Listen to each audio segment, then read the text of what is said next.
I would ask those that can please stand, please stand. Those who have hats on, please remove them as we play the national anthem.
I'd ask the clerk, is there a supplementary agenda this evening? Yes, there was an item that was emailed out on Friday afternoon. It was number 12C. It is a tender award for contract T18-105B hot mix paving. It will be added with the other tenders under 12C. Next item on the agenda deals with disclosure of pecuniary interest, direct or indirect, or general nature thereof. The items before council tonight. Councilor Verkutteren, please. Your Worship, a conflict on the application for severance regarding Sean and Deliot. It's 7A. Okay. So noted. Any others by council? Councilor Carmen McGregor, please. Yes, I would like to note that I had a conflict in closed session on the item in regard to 64 Garnet Street, Wallaceburg. Councilor Wesley. Thank you, Your Worship. I would also like to declare a conflict with agenda item 4 enclosed dealing with Garnet Street. Thank you. Last call. Seeing no further. Next item on the agenda deals with planning services. Administration, you have the floor.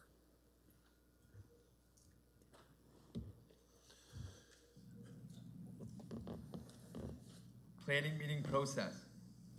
The process to be followed for each application will be as follows. 1. The application will be announced by name of applicant, the type of application, the municipal file number, and its location. 2.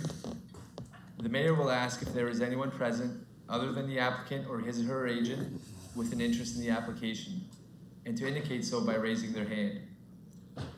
If there is no one present indicating an interest in the application, council will proceed as follows. 1. There will be no presentation by administration. 2. Administration will be asked if they wish to make additional comments regarding the report or recommendation. 3. Individuals or their agent present with an interest in the application other than the applicant will be asked to proceed to the podium, provide their name and address council with their comments, concerns, or questions. 4. Council will be asked if it has any questions of each presenter. 5. The applicant will be asked if he or she has any comments. 6. Council will be asked if it has any questions of the applicant. 7. Administration will be asked if they have any comments based on any discussion that may have occurred. 8. Council will be asked what action it wishes to take with regard to the application.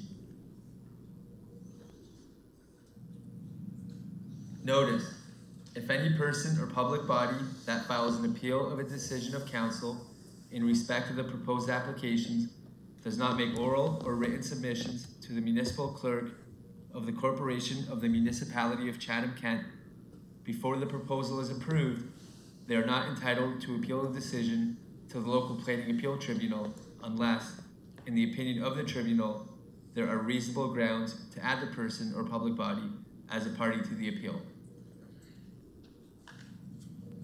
Notice of passing. Information on council's actions tonight will be posted on the municipal website, www.chatham-kent.ca. All persons receiving notice of this meeting will receive a notice of the passing of a bylaw relating to any of the planning applications presented here tonight, if approved, including appeal procedures. Any other person who wishes to receive a notice of passing or a notice of council's decision must submit a written request to the municipal clerk. Let's deal with the first item. Applications for consent and zoning bylaw amendment, Sean and Lori Dilliot, 14801 McDonald Line, Community of Orford, East Kent. Is the applicant his or agent present? And if so, please raise their hand. Recognize the applicant. Is anyone present wishing to speak to this application? Please raise their hands. Then seeing none, what shall council's direction be? Councilor Van Dam? Mayor Hope, I'd be pleased to move both recommendations that we have before us tonight. It's been seconded by Councilor Pincinel. Any comments or questions from council? And seeing none, I would ask council now to consider the recommendation now brought before you. Now I'll turn to the clerk. All votes are in. Motion passes 17-0. Let's deal with the next item. Applications for consent and zoning bylaw amendment, Cyril and Dora Deneve, 8856 Talbot Trail, Community of Harwich, South Kent. Is the applicant, is their agent present? And if so, please raise their hand. I recognize the applicant. Is there anyone present wishing to speak to this application? Please raise their hands. Then seeing none, what shall council's direction be? Councilor Verkutteren. Your worship, I'd move the entire parcel. It's been seconded by Councilor Herman. Any comments or questions from council? Then seeing none, I would ask council now to consider the recommendation now brought before you. I'll turn to the clerk. All votes are in. Motion passes 18-0. That concludes our planning portion of our meeting. And we'll move to the regular portion of our council meeting.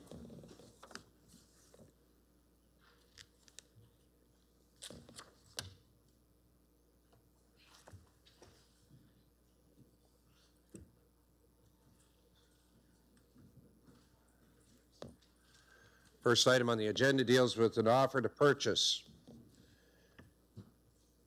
Consideration of the proposed declaration to close part of a road allowance between concession 1 and 2 of the River Thames Survey, Geographic Township of Harwich. A portion of the property is being considered to be closed. Legal description as plan survey, part of the road allowance between concession 1 and 2, River Thames Survey, Geographic Township, Harwich, Municipality of Chatham-Kent, Part 1 to Part 7, 24R 10452, being part of PIN number 008880036 LT.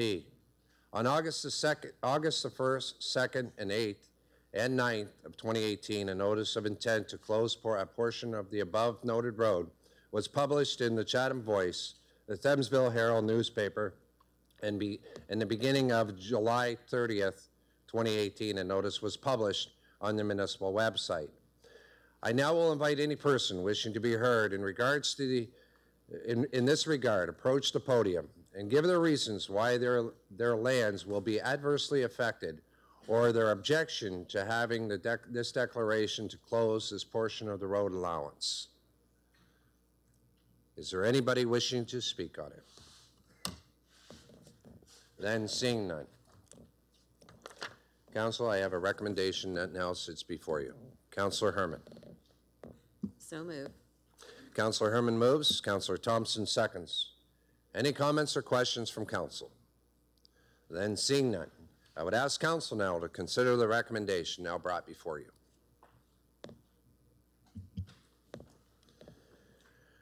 I'll turn to the clerk. All votes are in. Motion passes 18-0. Our next item on the agenda deals with deputations as of 3 o'clock, and I'll return to the clerk for the list.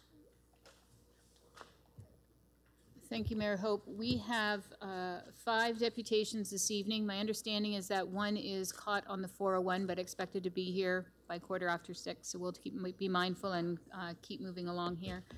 John Jordan is first to speak with regards to item 16B, motion of Councillor Thompson's speed limits on 8th line. I'll remind all speakers this evening that they have a maximum of 5 minutes. On deck after John Jordan will be John Hendry.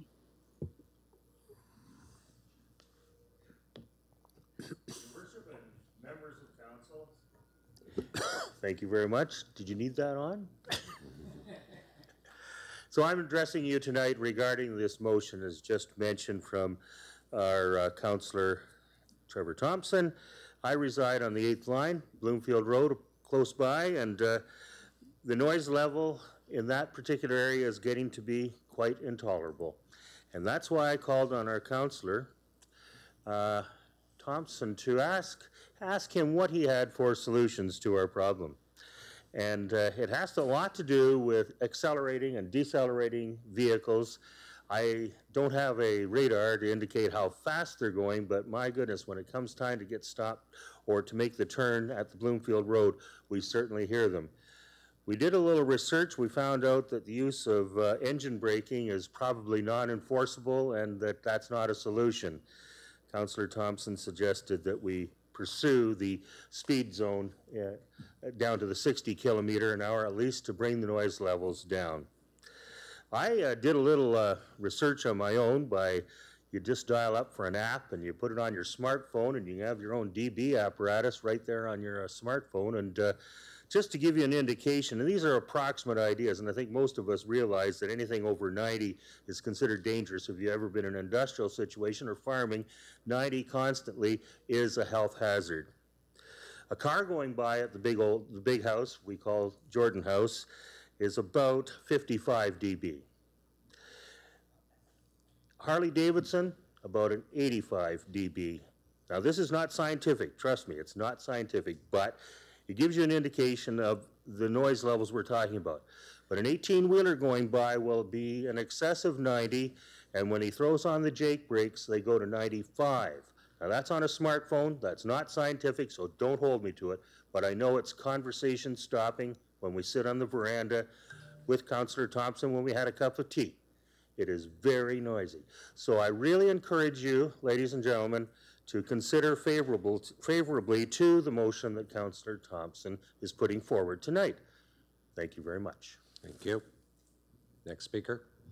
Next is John Hendry on the same item. On deck is the co-chairs for the IPM.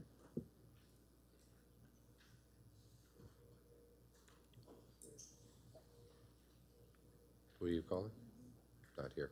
Okay, can I call up co-chairs for the International Plowing Match, Darren Caniff and Leon Leclerc, with regards to item 10A3, the 2018 International Plowing Match in Rural Expo, update number 5, preparation for the great experience.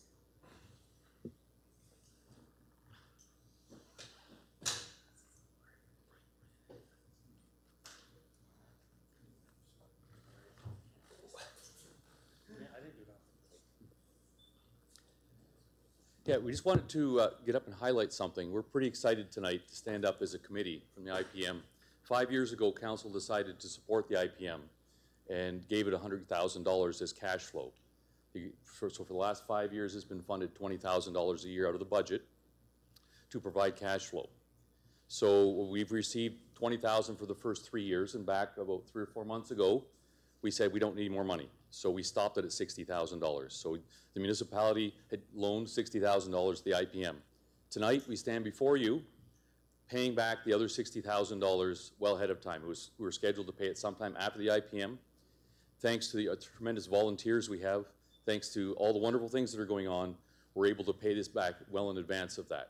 Things are going quite well. So we have the check here. I'd like to do a presentation to Don as the CAO, has received the check is officially paying back the loan to the International Plowing Match.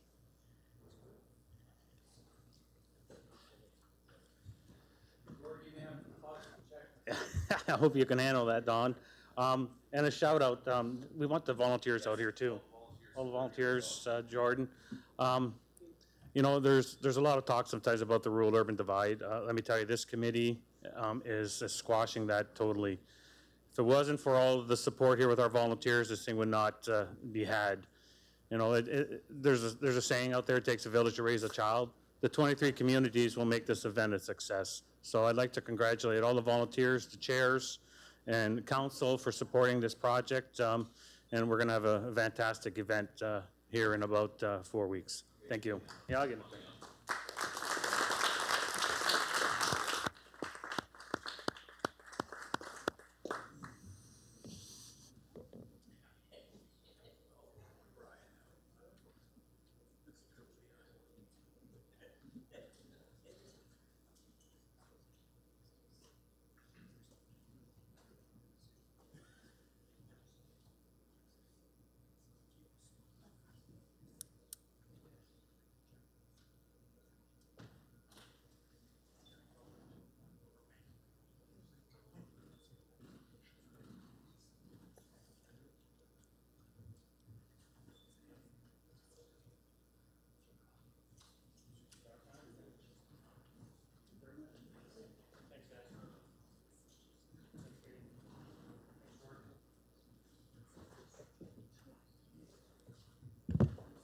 Okay, next is John Hendry on item 16B, motion of Councillor Thompson, speed limits on 8th line.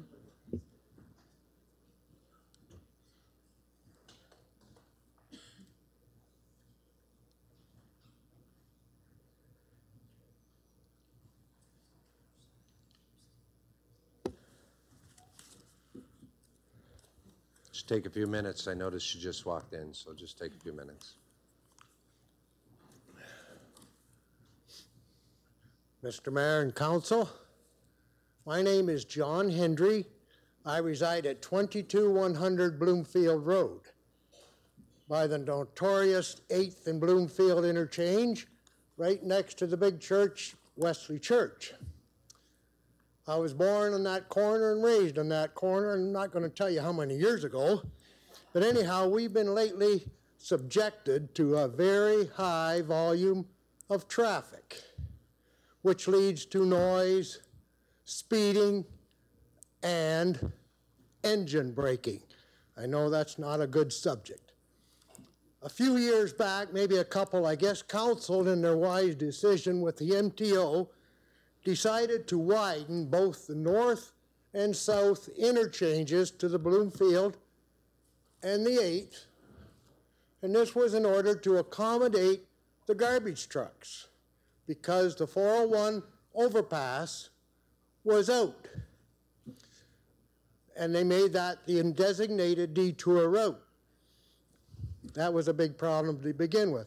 Anyway, as of current, there is still a large number of garbage trucks using that route. And I believe they're supposed to be using the 40 highway route to the dump.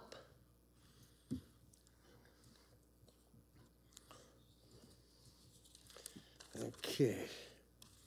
We were told that this route was only a temporary route until that overpass was completed. Well, that's far from what's occurring, because it's truck after truck, and they did not put enough lead-in pavement to get them back onto the Bloomfield. They've got the pavement broken out, and now when farm trailers, boats go by, you jump right out of your chair when they hit those ruts. So that's a big problem. And also, when the 401 is closed, we have become the designated detour route. They use the 8th concession and the Bloomfield Road. Traffic is lined up way back, and the engine brakies are really irritating. I thought they had an emergency detour route posted when the 401 is closed, but it's never policed that way. Okay, last thing.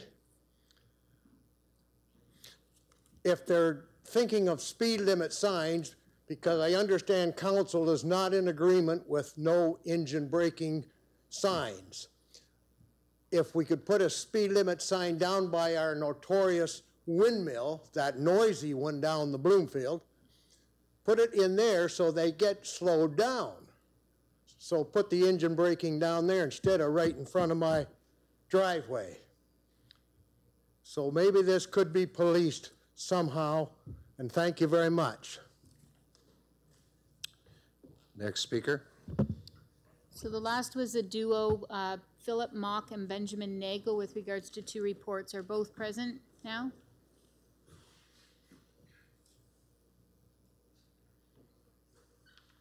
The items to speak about were the item 10A5, the payday loan establishment, and item 17D, a motion of Councillor Caniff regarding tiny homes. Did you want to proceed without the other, or did you want to wait?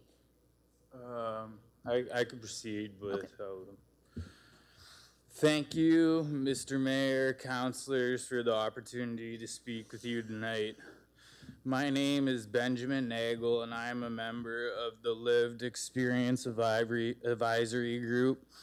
We are a group supported by the Prosperity Roundtable, focused on bringing the voices of lived experiences with the challenges of poverty to end poverty in Chatham-Kent.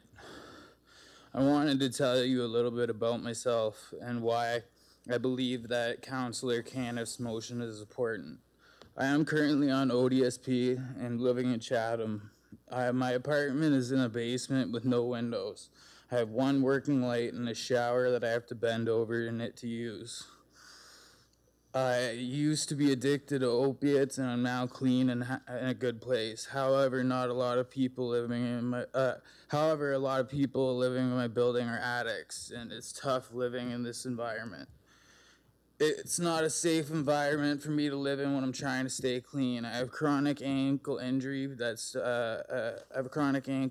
stops me from walking long distances and have severe pain.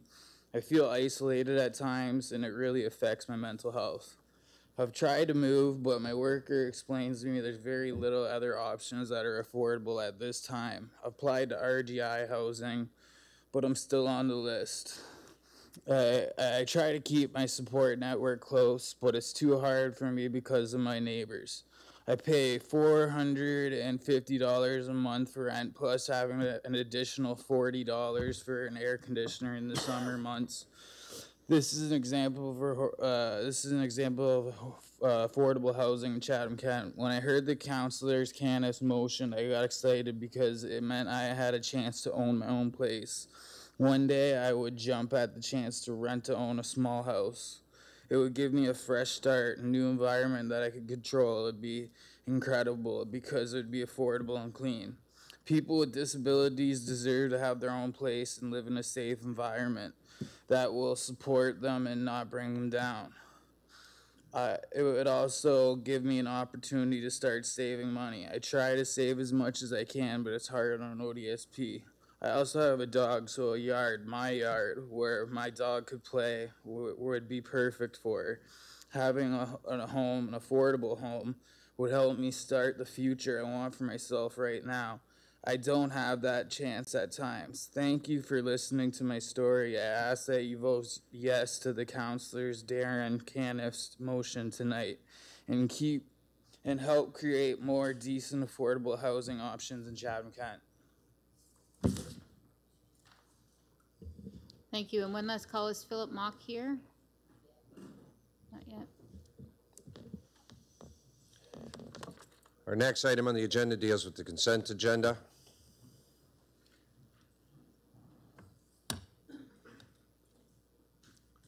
Councillor Herman.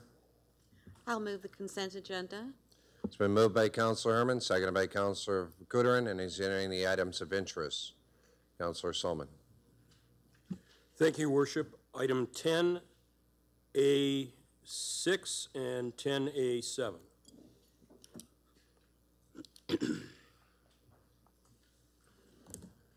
Any other items? Councillor Kuderin. Item 10A3, I want to ask a question. Any other items of interest? Councillor Van Dam. Mayor Hope, I'd like to pull 10A1 and 10-2. Councillor Brock McGregor. 10A5, and I'm just wondering, the last deputation that's not here yet was in respect to that report. Could we wait to do 10A5 last and try and get that deputation before it occurs? If Philip arrives, yeah. If the person's here, we'll move, if we'll allow it to come back, but I'm going to move the agenda forward. Okay. Okay, that it? All those in favor? Opposed, if any? It's carried. Let's deal with the first one on 10A1. Councillor Van Dam. Thank you, Mayor Hope. This report I thought was a very interesting report. It's a generic report that we get every year. However, it's the comments at the bottom of page 1 that I'm keenly interested in because we talk about specifically more than ever, municipalities must ensure their activities add value and work towards achieving council's directions. So I was looking to Ms. Wilcox or our own CAO for some clarification on that final paragraph, because I'm keenly interested as we sit around this table, and certainly everything I've witnessed in the last 4 years, on how we can bring greater accountability to the residents, to the taxpayers of Chatham-Kent, to meet their expectations beyond the numbers and deal with everyday occurrences in a more accountable manner. For instance, if we look at the Conference Board of Canada, we know that in the United States, cost of production, for instance, is about $45 or $35 an hour, where in this country, it's about $45 an hour. And so there's a $10 per hour productivity gap. And so in the absence of less government funding, I guess my question to both of you to address this chronic problem is, how would you address that productivity gap so that we can put more money back into the tax base and do more things? Thank you. Thank you, Worship. If I can have an initial start, Ms. Wilcox may be able to add, but there's several different parts of the question. One is I think the most important is our administration taking a very tight focus on recognizing what council has determined the priorities are for this community, and in making sure that we're investing dollars in the community, that we're reflecting the priorities that council has identified. So case in point to the value for dollars is this council identified in our CK Plan 2035 that fiscal accountability and responsibility is going to be critically important. So we've taken steps to do that over the last 4 years, certainly last year. A couple of examples of that are that our cost of our tax increases, although no one likes to see tax increases, they've been less than the index for inflation for the last 4 years, and yet at the same time we've been able to invest at least 1% of those tax increases each year towards our infrastructure deficit. All of those other savings have come through increased efficiency. So to quote Mr. Kelly's words, it's sort of that continuous improvement. We've been continuing to try and find ways to make things more efficient all the time, and I think having that focus is really what's being referred to. I think there's other pieces about transparency of government, not only on the financial side, but also with the reporting. There's been a continued shift to try and ensure that when council is making decisions or in a public forum where there's either opportunities for dialogue, such as this chamber, or there's opportunities for public debates when we have special meetings, and making sure that those are reported back to the taxpayers whose money we're investing. I think those are the primary points, but the continuous improvement, making sure they're watching all the dollars and investing those where councils determine the priorities are most important for this community are really what's being referred to. Councillor Van Dam. I'm good with all those things, Mr. Shropshire. It just occurred to me that it's a very poignant paragraph. I think it's one that for anyone who sits around this table and our great administration to constantly make sure we're meeting the expectations, and in some instances to roll up your sleeves attitude on how we can get things done even better. Agreed. Thanks. Any further comments on the corporate annual report 2017? And seeing none, Councillor Van Dam, a motion to receive for information. I do so receive. It's been moved, seconded by Councillor Oche. All those in favor? All those opposed? And it's been carried.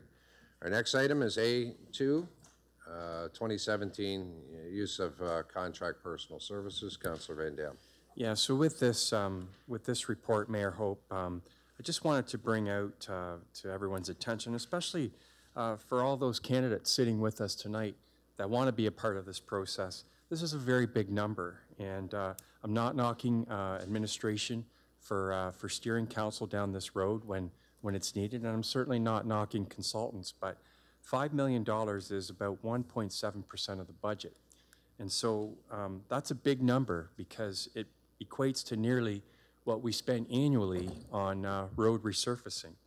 And so what I'm interested in here is, you know, are there different ways, again, that we can look at alternatives?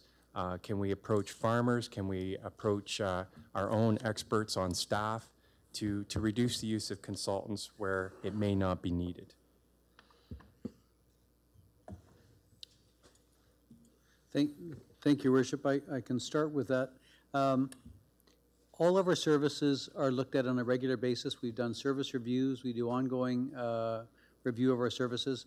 Wherever possible, we will use the most cost-effective solution. So probably the easiest example I can offer you is we have over 19,000 culverts and about 855 bridges.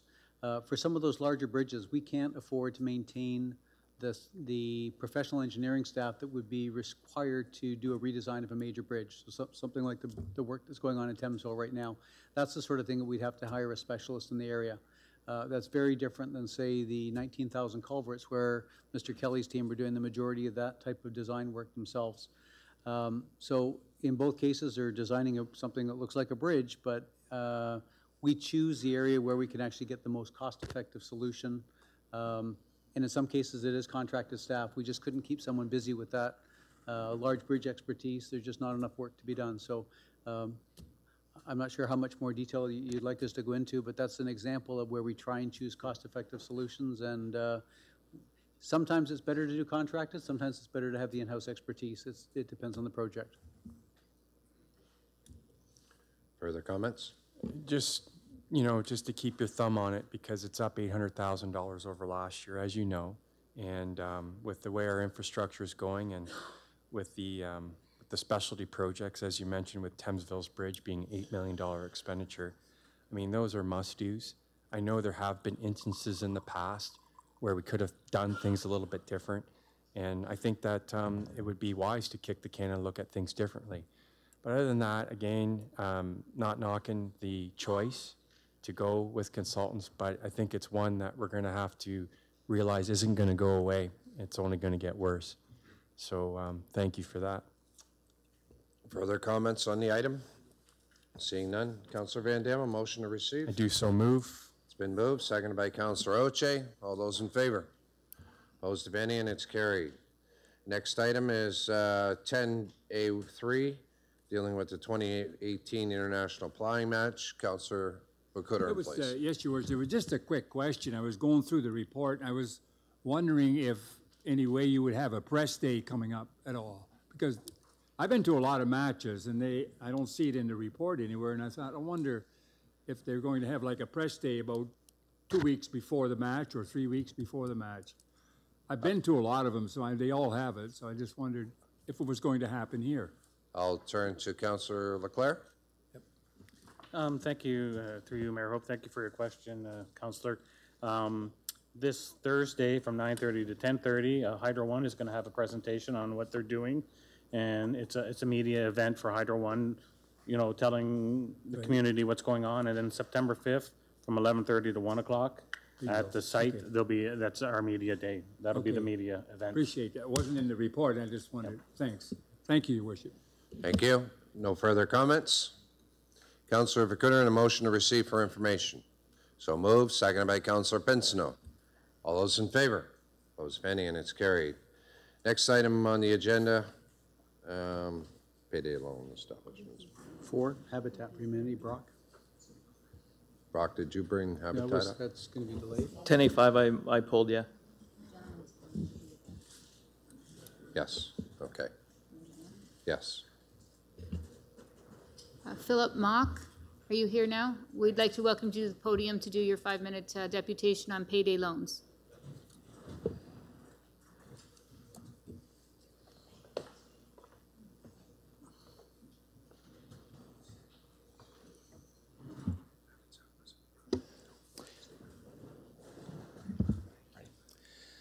Thank you very much, Mr. Mayor, councillors, for having me here tonight. I apologize for my lateness. There was a huge accident on the 401 coming from London.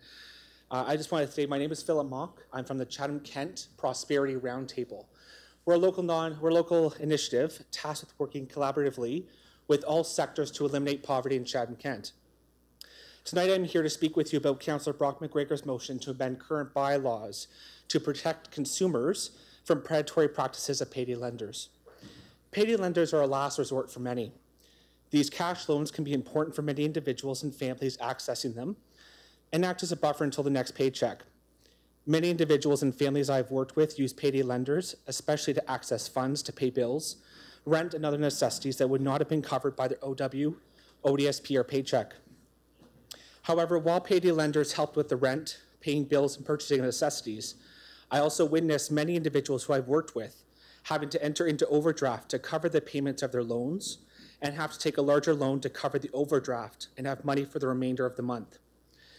Individuals and families in low and fixed income situations are most likely to get a short-term, cash-based loan from a payday lender instead of other financial institutions due to either lack of credit or a large current debt load.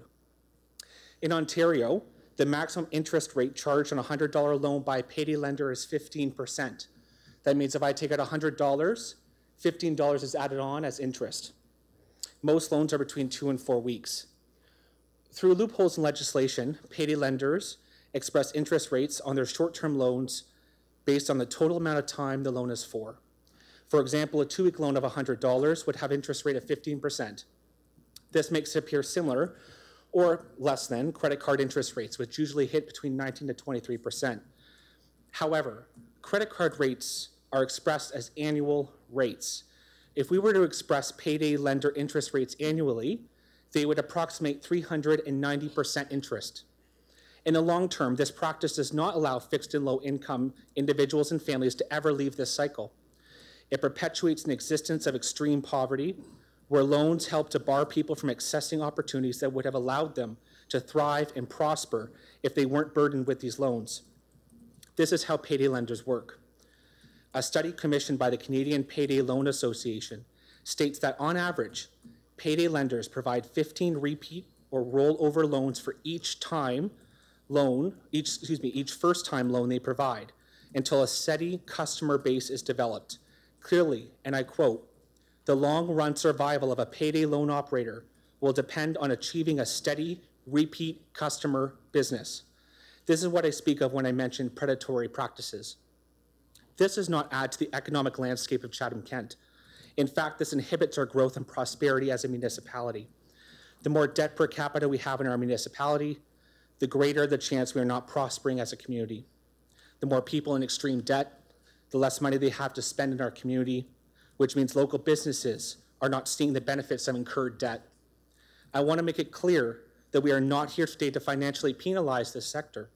This motion is about helping individuals and families accessing payday lenders to make informed financial decisions about their life, i.e. by displaying comparative annual interest rates, and have increased knowledge and access to resources to exit the cycle of debt, i.e. information on credit counseling. I urge you to think about your decision today and vote to make our community even more vibrant and prosperous. On behalf of the Chatham-Kent Prosperity Roundtable, I'm asking that you vote yes to Brock McGregor's motion put before you tonight. Thank you. Our next item is dealing with Can we deal with 10A5? 10A5. Sorry, I thought you were moving on. So I don't think it's a surprise, but I'm going to move the two recommendations, the two possible recommendations in the report, that the bylaw to amend the Consolidated Business Licensing Bylaw 178-2015 to include payday loan establishments be approved, and 2, the bylaw to amend user fee bylaw number 27-2018 to include fees for payday loan establishments be approved. I'll wait for a seconder. Seconder is Councillor Robertson. So I just did have a few questions to clarify.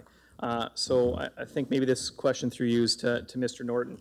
So looking at the report, there's no clear recommendation at the beginning of the report. There's a few throughout the report. So is it, to summarize, is the recommendation from administration to move forward or not?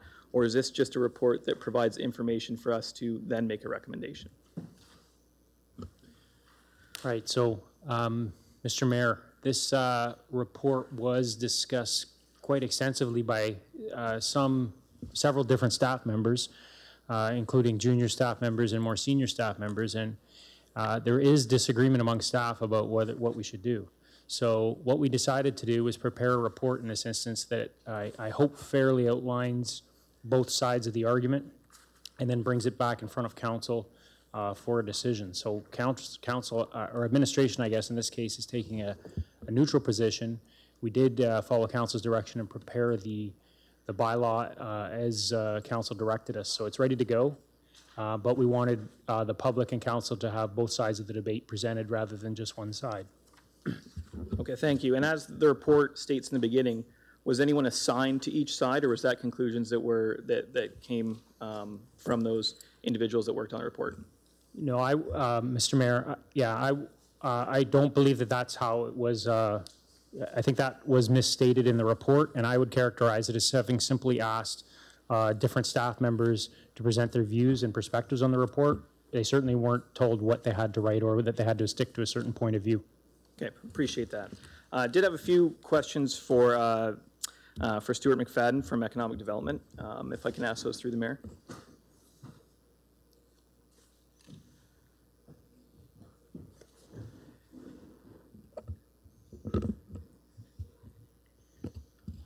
And appreciate your comments on the report, Stuart. It's certainly not a black and white matter. There's a lot of gray in this.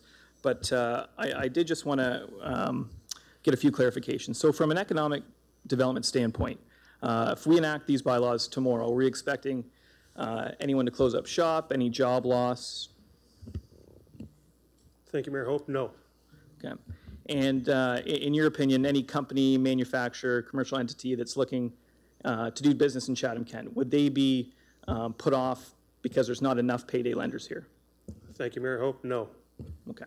And I know we spoke briefly and you had a chance to talk to Hamilton Economic Development. They're one of the communities that's moved forward with this approach already.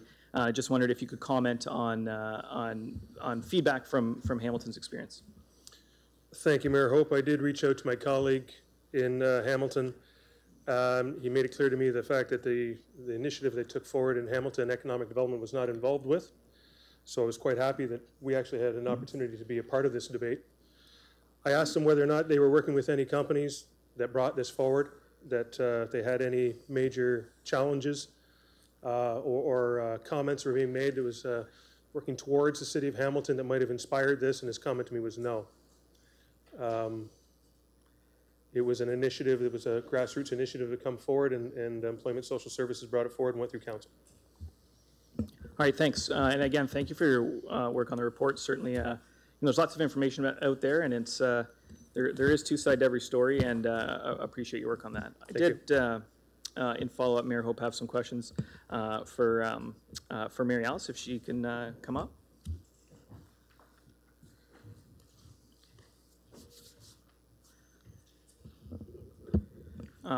Again, thanks for the work on this report and the background. One thing that we see through the report a couple times is a mention of the concern of a move to underground lending.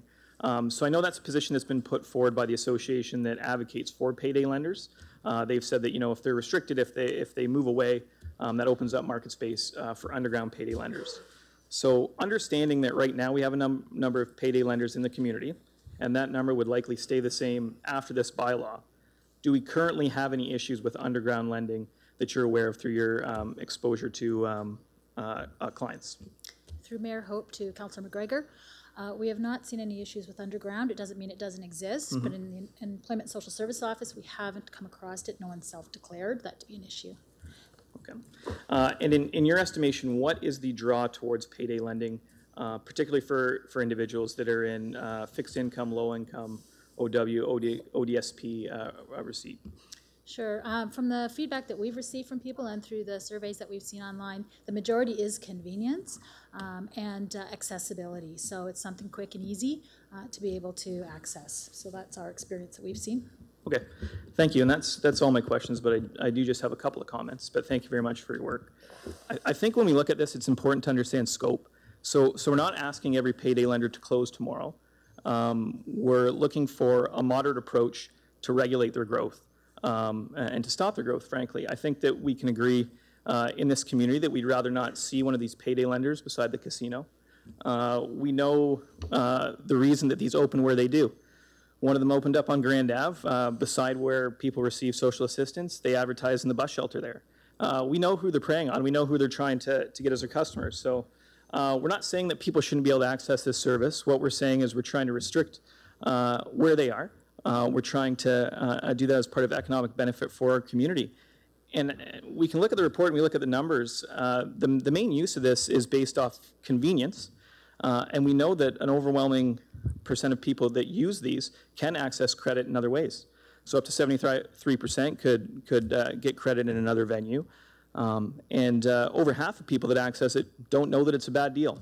So what this approach is trying to do is say, we're not going to make this any more convenient from a bricks and mortar standpoint. And we're going to provide people with just a bit of information. So right now, the province does regulate it, and they give you a handout. I went into a payday lender just last week. They give you a one-page handout. It's not particularly educational. It tells you how much the loan cost, how much 6 loans would cost, and compares that to a credit card. It doesn't tell you what the yearly interest rate really looks like, and in no way does it provide you any resource towards credit counseling. So I think that's a pretty small ask to say that of the people going in here that may not know this is a bad deal, we're going to try and put something in their hands that gives them another option, that gives them some opportunity for education. At the end of the day, it's still their choice to use the service. But I think since the province has given us this directive to be able to license, restrict, and regulate these lenders, that we have a responsibility to do this responsibly. I want to thank Philip for his comments. I'm glad he was able to make it here on time. We did reach out to a number of other community organizations, and the United Way is one organization that said that, and they sent a lengthy emails, and I'll just quote it briefly, payday lenders do not provide a hand up like our local social service agencies do, but rather help to perpetuate generational and situational poverty. It's a trap out of which many cannot climb. So I'll leave you with that, and I hope that I can count on your support to move this initiative forward. Thank you. Any further comments? Councillor Solomon. Not a comment, but a question. And I guess it would be from our social services people. As I read the reports, licensing and economic development, there are 3 departments that reported. 2 are opposed to this, and 1 was in favor of it, and that's social services, correct? If I read the report correctly? Yes, that's correct. So on a roster of people receiving ODSP and Ontario Works, I take it that they have caseworkers on That's those. correct, yes. And do we have any current policy that the caseworkers are to, as part of their work, explain, offer credit counseling, tell the recipients where credit counseling is available, and make them aware of payday loans? We don't talk specifically about payday loans. We don't discourage people from going to any particular location at this Right. point. As far as credit counseling, yes, we do offer suggestions for credit counseling and give people referrals for that if we do see a need. But rather than pass a bylaw like this, the policy could simply say, explain payday loans to them. Yes, that's true. We could. What we do find it's often too late at that point when they come in, but we can. Well, on the perhaps, first yes. loan it may be, but not on the second. Okay, because from what I've heard, it's a perpetuation. It doesn't just happen once. Yes. Okay. Thank you.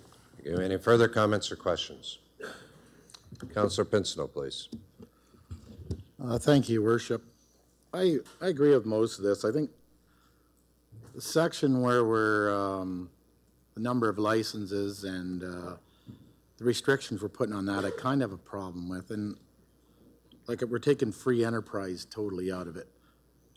It's almost like if we have a bank that we don't like the interest rate that it's given, that we can limit how many banks are in town.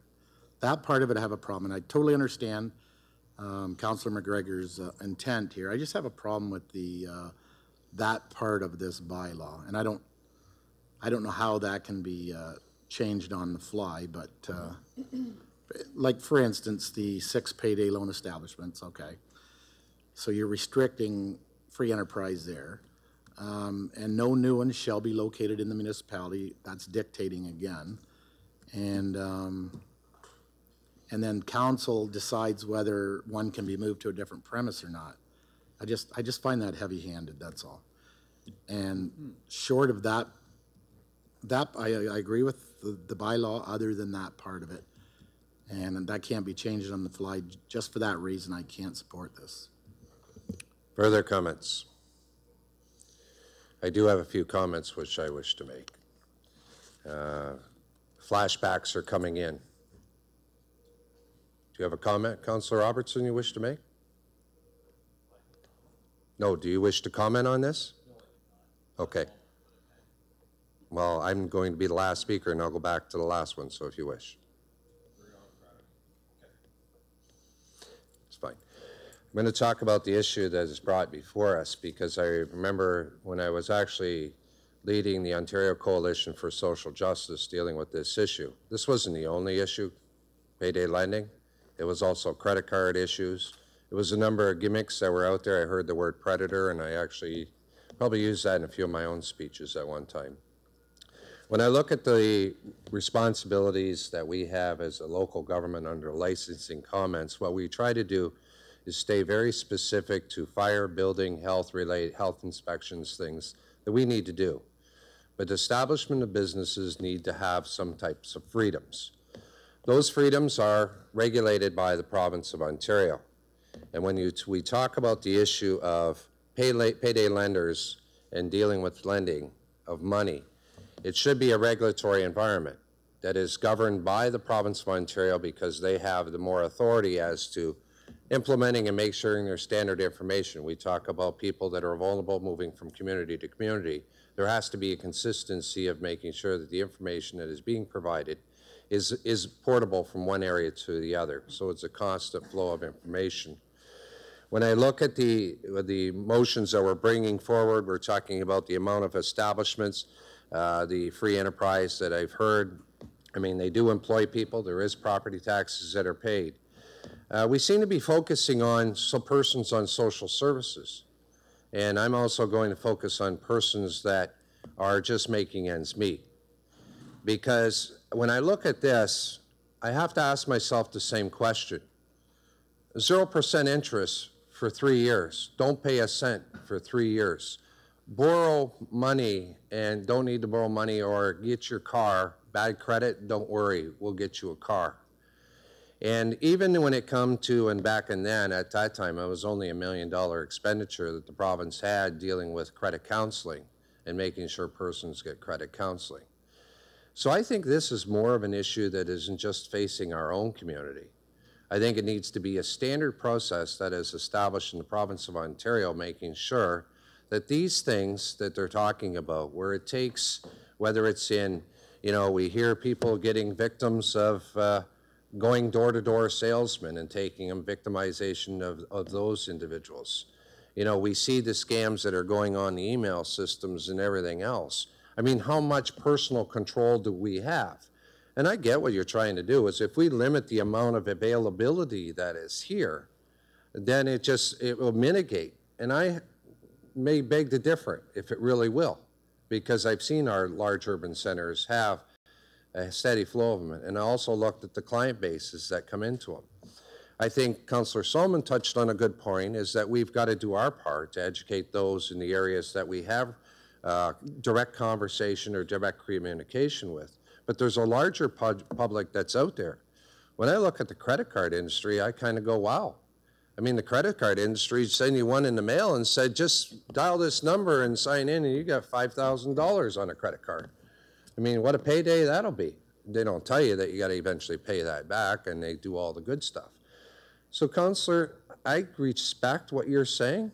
I guess where I'm at is I'd like to see the province do its job and its responsibility. And if it does its job and responsibility accordingly, then we know we can stick to the principles that we've established dealing with fire, building, and health inspection related issues that are part of our business analysis, our business case. We've always talked about being open for business, and some people may fall victimized of certain situations. But when I see that, I've looked at the numbers back then on the provincial standards, and the majority of them weren't social assistant recipients. The majority of them were people that were trying to make ends meet day to day. And they were victimized not just by payday lenders, but by victimized by a number of different categories and different programs that were out there that were taking advantage. So while you're focusing on one specific, I think there's a broader context that needs to be dealt with by the province of Ontario dealing with this whole issue of taking advantage of situations that persons find themselves in that are having a tough time making ends meet. So as I respect what you're saying, I'm having a hard time and I won't be supporting the resolutions and motions that are being brought forward. Councilor Brock-McGregor. Yeah, thank you for your comments. With respect, I disagree. I think that if our approach to governance is we should leave everything to the province, that perhaps isn't the best approach to have. And frankly, that's not an approach that I've seen many around this horseshoe advocate for previously. And I often hear that as a municipality, we should stay in the business that the municipality works within. And the province gave this to us as our business. As part of their regulation, they said, if you as a municipality think that this is an issue in your community, go ahead and do something about it. They gave us agency over the issue, and this is just taking that agency and acting on it. And you're right. You know, there's other forms of predatory credit out there. There's a number of other industries that are involved in that landscape. But the fact of the matter is, we haven't been given agency over those industries. We've been told specifically by the province through the Payday Loan Acts that we do have control here. So simply trying to kick that back at them and say, you know, thanks for the heads up, but we're not interested, I don't think is a responsible approach. And I'm kind of hearing two arguments that are interesting. On the first hand, we're saying that you know, we have staff that can educate people on this when they come in the office for OW or ODSP. And then on the other hand, we say, well, you know what? There's a lot of people that are just making ends meet that this is a problem for. And those people aren't in the office. You can't educate those people. We don't have the reach right now to do that. So by what I think is a pretty simple approach in adding a little you know, extra educational material at the payday lenders, we are reaching those people who aren't in the office. So I think that this is not a heavy-handed approach. It's very moderate. I wouldn't claim it's the solution to all poverty woes, but it's one small act that we have the opportunity to take and that we should take to make a difference in our community. Thank you. Put the question forward.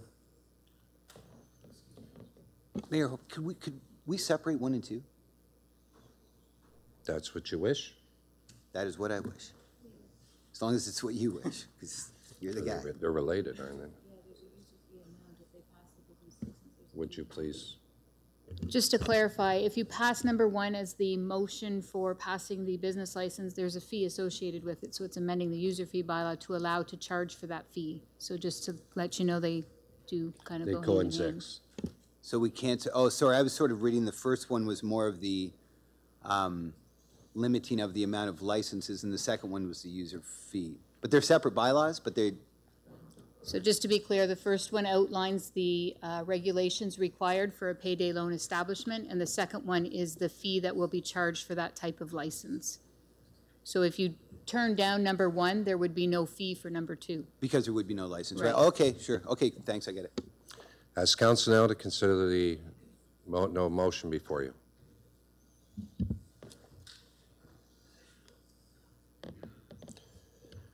To the clerk. All votes are in. Motion passes 12-6. Okay. Next item, 10A 6.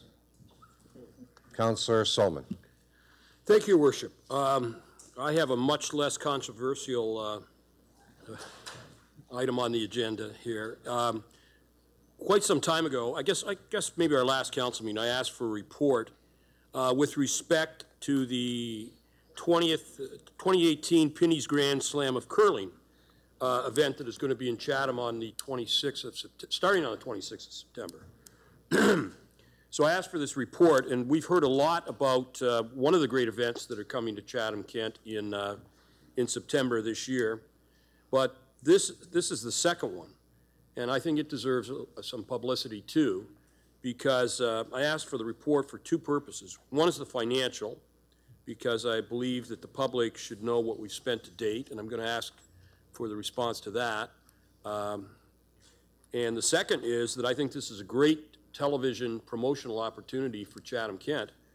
And in fact, in getting the report, I've now learned that we're going to have a 30-second promotional video highlighting all of Chatham-Kent that will run throughout the event. And the event is on Rogers Sportsnet. So people all across Canada have the potential to see Chatham-Kent if they're watching curling. And people love curling all across Canada. So I think it's a great opportunity. We've got two great events coming in September, one of which is frequented more by the ag community and the communities that support the ag community. And the second is by sports watchers all across Canada. And it's on television, so that should get us some real good coverage. So I think I wanted to get that information out and make people aware, because we talked about it months ago, and then we hadn't talked about it much in these chambers since then. So I'm pleased to do that, and I'm pleased with the report. But the last question is, what have we spent to date? And Thank you, Mayor Hope. Today, we have spent $10,000 has been provided to the committee to market and promote the event. And council also approved an additional $40,000 to be provided towards supporting the events. That Chatham-Kent will benefit from the national and local marketing campaigns that include commercial spots, in-ice logos, brinkboard advertising, and broadcast of over 20 hours of the event on Sportsnet. We also do have a guarantee in place up to $160,000 if things went south. But with the advanced ticket sales that have happened to date, we feel that the event is for sure going to be successful, and we will not have to expend any of those funds. And Your Worship, continuing on that good news story, I talked about the promotional side of it.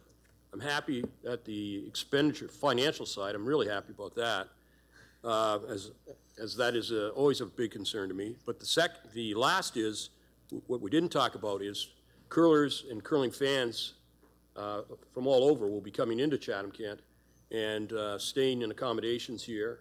They'll also be frequenting restaurants, and that's all good for the Chatham-Kent economy. And I don't think it'll be restricted to Chatham.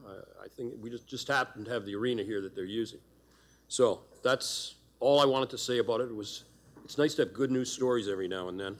And I'd move, unless someone else wants to speak to it, I'd move that the report be accepted. Report be comment on it or second? No, Mayor Hope. I was going to second on behalf of Councillor Solomon. Okay. Seconders, Councillor Robertson. Any further comments? And seeing none, all those in favor? Opposed, if any, and it's carried. Next item is 10A7. Councillor Solomon. Thank you, Your Worship. While I'm on the good news train, several years ago, I brought a motion to council to recognize the basic training camp that was located in Chatham, which is now on Tweedsmuir, and which in the Second World War was used as basic training for soldiers to then head off to the European conflict and to the Pacific. It soon became, after the war, became the Kinsman Auditorium, and it is now a parking lot. But we have, from that motion I brought several years ago, there's now a cairn there with a plaque recognizing that fact. At the same time, I was concerned about the Doyle Side Road German prisoner of war camp, and what also at that location was became a Japanese internment facility. And I'm now pleased with this report, because I hadn't heard much about it in the longest time, but I'm now pleased that this has expanded way beyond my initial expectations to recognize the impacts of the Second World War on Japanese Canadians. I think it's important to do that, because if the young people of today don't understand the history that went before, we as a country may repeat history and repeat those mistakes. So it's important that that's right up front with them so they understand. And I'm really pleased to see that this is going forward in many different locations throughout Chatham-Kent. But my specific question for Mr. Bray, I'm giving him a chance to get up, get over here, is the Doyle Side Road. We're now going to change the signage, as I understand from the report. Can you just be a little more specific with me? Thank you, Mayor Hope. That's correct. The existing sign on Doyle Side Road will be replaced with the new panel. And is it something more visible that we're I brought one copy. Oh, well, I'll take it. Yeah. I'm an advocate for this, yeah. Good, thank you. Yeah, there's actually 2 panels. Good. So 2 sites will have both, and the rest will just have. Well, it looks, Your Worship, you can't see it from here, but I can pass it around, but it looks like it's going to be more prominent and speak to Japanese Canadians in Chatham-Kent, many of whom came from British Columbia from other internment camps to live and work on the farms here and then raise their families. So that's all I had to say about it, but it's also a good thing. Any further comments? Councillor Wesley? Yes, if I could, just to add a little bit more local flavor to Councillor Solman's comments, is that we had a very prominent business leader in our community, Mr. Jan Shimizu, who actually was impacted by that very thing in our history. And back in the 1990s, the former town of Wolfsburg actually provided funding to erect a monument up in Northern Ontario to highlight what actually took place. And he's not with us any longer, but he'd be very happy with what was being discussed here today. Councillor Herman, please. Thank you, Mayor Hope. Certainly I want to echo this is a good news story, and it's good to celebrate Canadians of all ethnic groups. So this is history. But I do know there was a discussion with council about the building at the corner, Ebert's, at the corner of Talbot Trail and Kent Bridge Road 15. And I know it's a private owner, and there was property standards discussions as well with this. I just wondered what we know about the building itself. I know it's in disrepair, and in the report as well, it's noted that the Japanese organization is not interested in it, and the hundreds and thousands of dollars that it would cost to refurbish it would be something that obviously there aren't anybody that at this time that's stepped up. The private owner sector at one time wanted to demolish it because it was just bringing in varmints and so forth. Do we know at this time what's going to happen with the building? Is it ready for demolition? Thank you, Mayor Hope. I would say it is ready for demolition. I've talked with Mr. Noma on this. They have no concerns if it's demolished. And I was actually down there looking at the location where the heritage markers are going. And there is a sign on the building presently that says open for, approach this number for redevelopment. So it could be gone tomorrow. Okay, so I know that we put the hold on that being demolished at that time a few months ago. I don't know if we need to communicate to the landowner to say council is supportive if there is no other interest in that at this time. I don't know if we could do that with the landowner to approach them. We're trying to, because he's aware this is going flanking onto his property. I just want him to be comfortable with what's going on. He is aware of it, and we're trying to coordinate a time, so I will raise that with him when we do. Thank you very much, Jeff. You're welcome. Further comments? Just want to say because Councillor Herman, you were right, what started this whole conversation with my office and the Japanese Consulate General's office and the Japanese Canadians was the time we were brought to the history of what was going on the corner of Kent Road 15 and Talbot Trail. And at that time, I'd reached out to the Japanese associations. We had a number of conversations. I explained to them about that building. From there, I had a number of other meetings, and then Mr. Crawford so kindly filled into a meeting at the Consul General's office and represented me at the Consul General's office for a reception. And at that time, we were well received as a community that was willing to do something and recognizing the significance of what happened in the area. After a number of other conversations that occurred, then Jeff Bray jumped into the conversation which talked about these gardens, because they did understand that historical buildings are expensive, but it's about the information and the legacy that was left behind.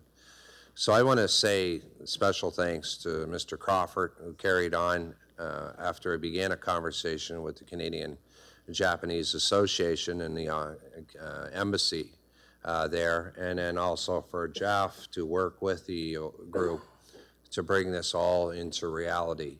So by the hard work of staff in collaboration with the Canadians-Japanese Association and the consulate office, and we are encouraging people, Jeff, it's the 7th of September, to be there. We are expecting a full delegation of people to be there, and the unveiling and the first one, which will be happening in Mitchell's Bay, where one of the sites will be recognized. So special thanks to Mr. Crawford and to Mr. Bray for continuing to work with the Canadian-Japanese Association and the consulate office in making this a reality.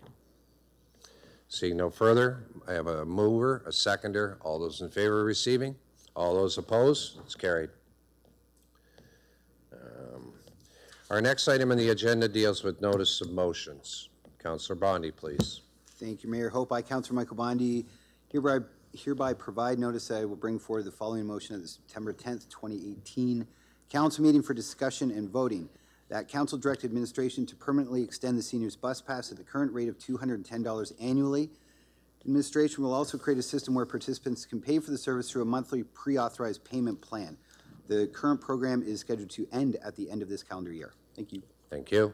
Councillor Carmen McGregor, please. Thank you. I, Councillor Carmen McGregor, hereby provide notice that I will bring forward the following motion at the September 10th, 2018 council meeting for discussion and voting. Administration be directed to prepare a report outlining the number and frequency of repeat property standards offenders. The report should provide information on how repeat offenders are being managed presently and any recommendations on how to manage repeat offenders in the future. I would ask that this report come back to council in early 2019. Further notice of motions. I have one which I wish to make. I, or Mayor Randy Hope, hereby provide notice that I will bring forward a notice at the Monday, September 10th, 2018 meeting of council for discussion and voting. Whereas the late Ken Houston provided an inspiration to all local youngsters and a source of pride to all local residents throughout his national hockey career. And whereas Mr. Houston made Chatham-Kent his lifelong home and gave unselfishly of his time and his efforts to the long list of charities and community events. And whereas I was approached by a large number of people in Dresden during the exhibition, and not only those residents of Dresden, but around, that were seeking a permanent and public acknowledgement of the legacy of Mr. Houston. Therefore, be it resolved that the arena in Dresden be renamed to the Ken Houston Lambton Kent Memorial Agricultural Center. Any further notice of motions? Pardon? Do you want to do it now or new business? Councillor Solman, I wanted to ask you a question. I know you had originally brought it under new business. And yeah, non-agenda business, and I wondered if you wanted to bring it forward because you did know about setting the rules aside. Would you care to deal with that during the notice of motions? Sure, I could do that now. If I had intended, Your Worship, to bring a notice of motion under non-agenda business to suspend the rules with respect to bringing motions, and if that then succeeded, to bring a motion to transfer $16,970 to the concert band for 2018 from the reserves, and then to consider that in base budget in 2019. So I guess my first motion would be to suspend the rules for purposes of those motions, and I move that. Councillor Solman has made a motion to suspend the rules to deal with the notice of motion that he has provided you the information. It's been moved by Councillor Solman, seconded by Councillor Caniff. Councillors, all those, no, we should.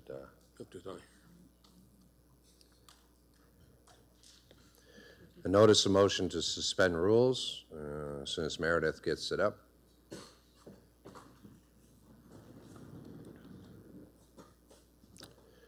You have a motion before you.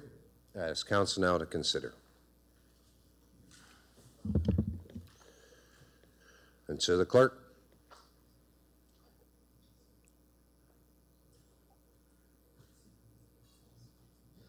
All votes are in. It requires a 2/3 vote, and it's achieved 16-2.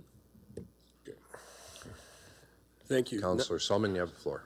So, Your Worship, I now bring the motion to transfer $16,970 to the, what's called the Chatham Concert Band, although when I speak to it later, you'll see that it really is the Chatham-Kent Band, for 2018 from reserves, and to consider this as a base budget item in the 2019 budget.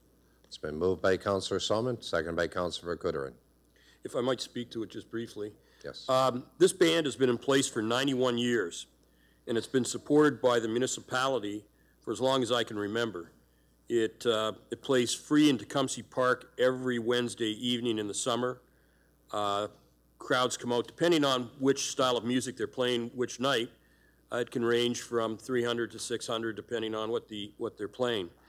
Last year, but you shouldn't think of it as simply playing in Tecumseh Park. Last year they played in Blenheim, Bothwell, Wallaceburg, and Tilbury. The band has played for Her Majesty Queen Elizabeth II, and is the only such band to have played at the Baseball Hall of Fame in Cooperstown. At another, speaking of one friend of mine's opportunity to have an arena named after him, this is another proud Chatham-Kent person, Fergie Jenkins. His induction at the Cooperstown Hall of Fame, this band played there. And they're the only band ever to have played at the Cooperstown Hall of Fame. This amount is the annual expense amount that they've been receiving all along. This year there's some kind of mix-up and they got zero. We need to correct that. I've seen different emails, and one says that they were not approved, but the fact is they never applied because they thought they had it. So there's been a mix-up. We need to correct that.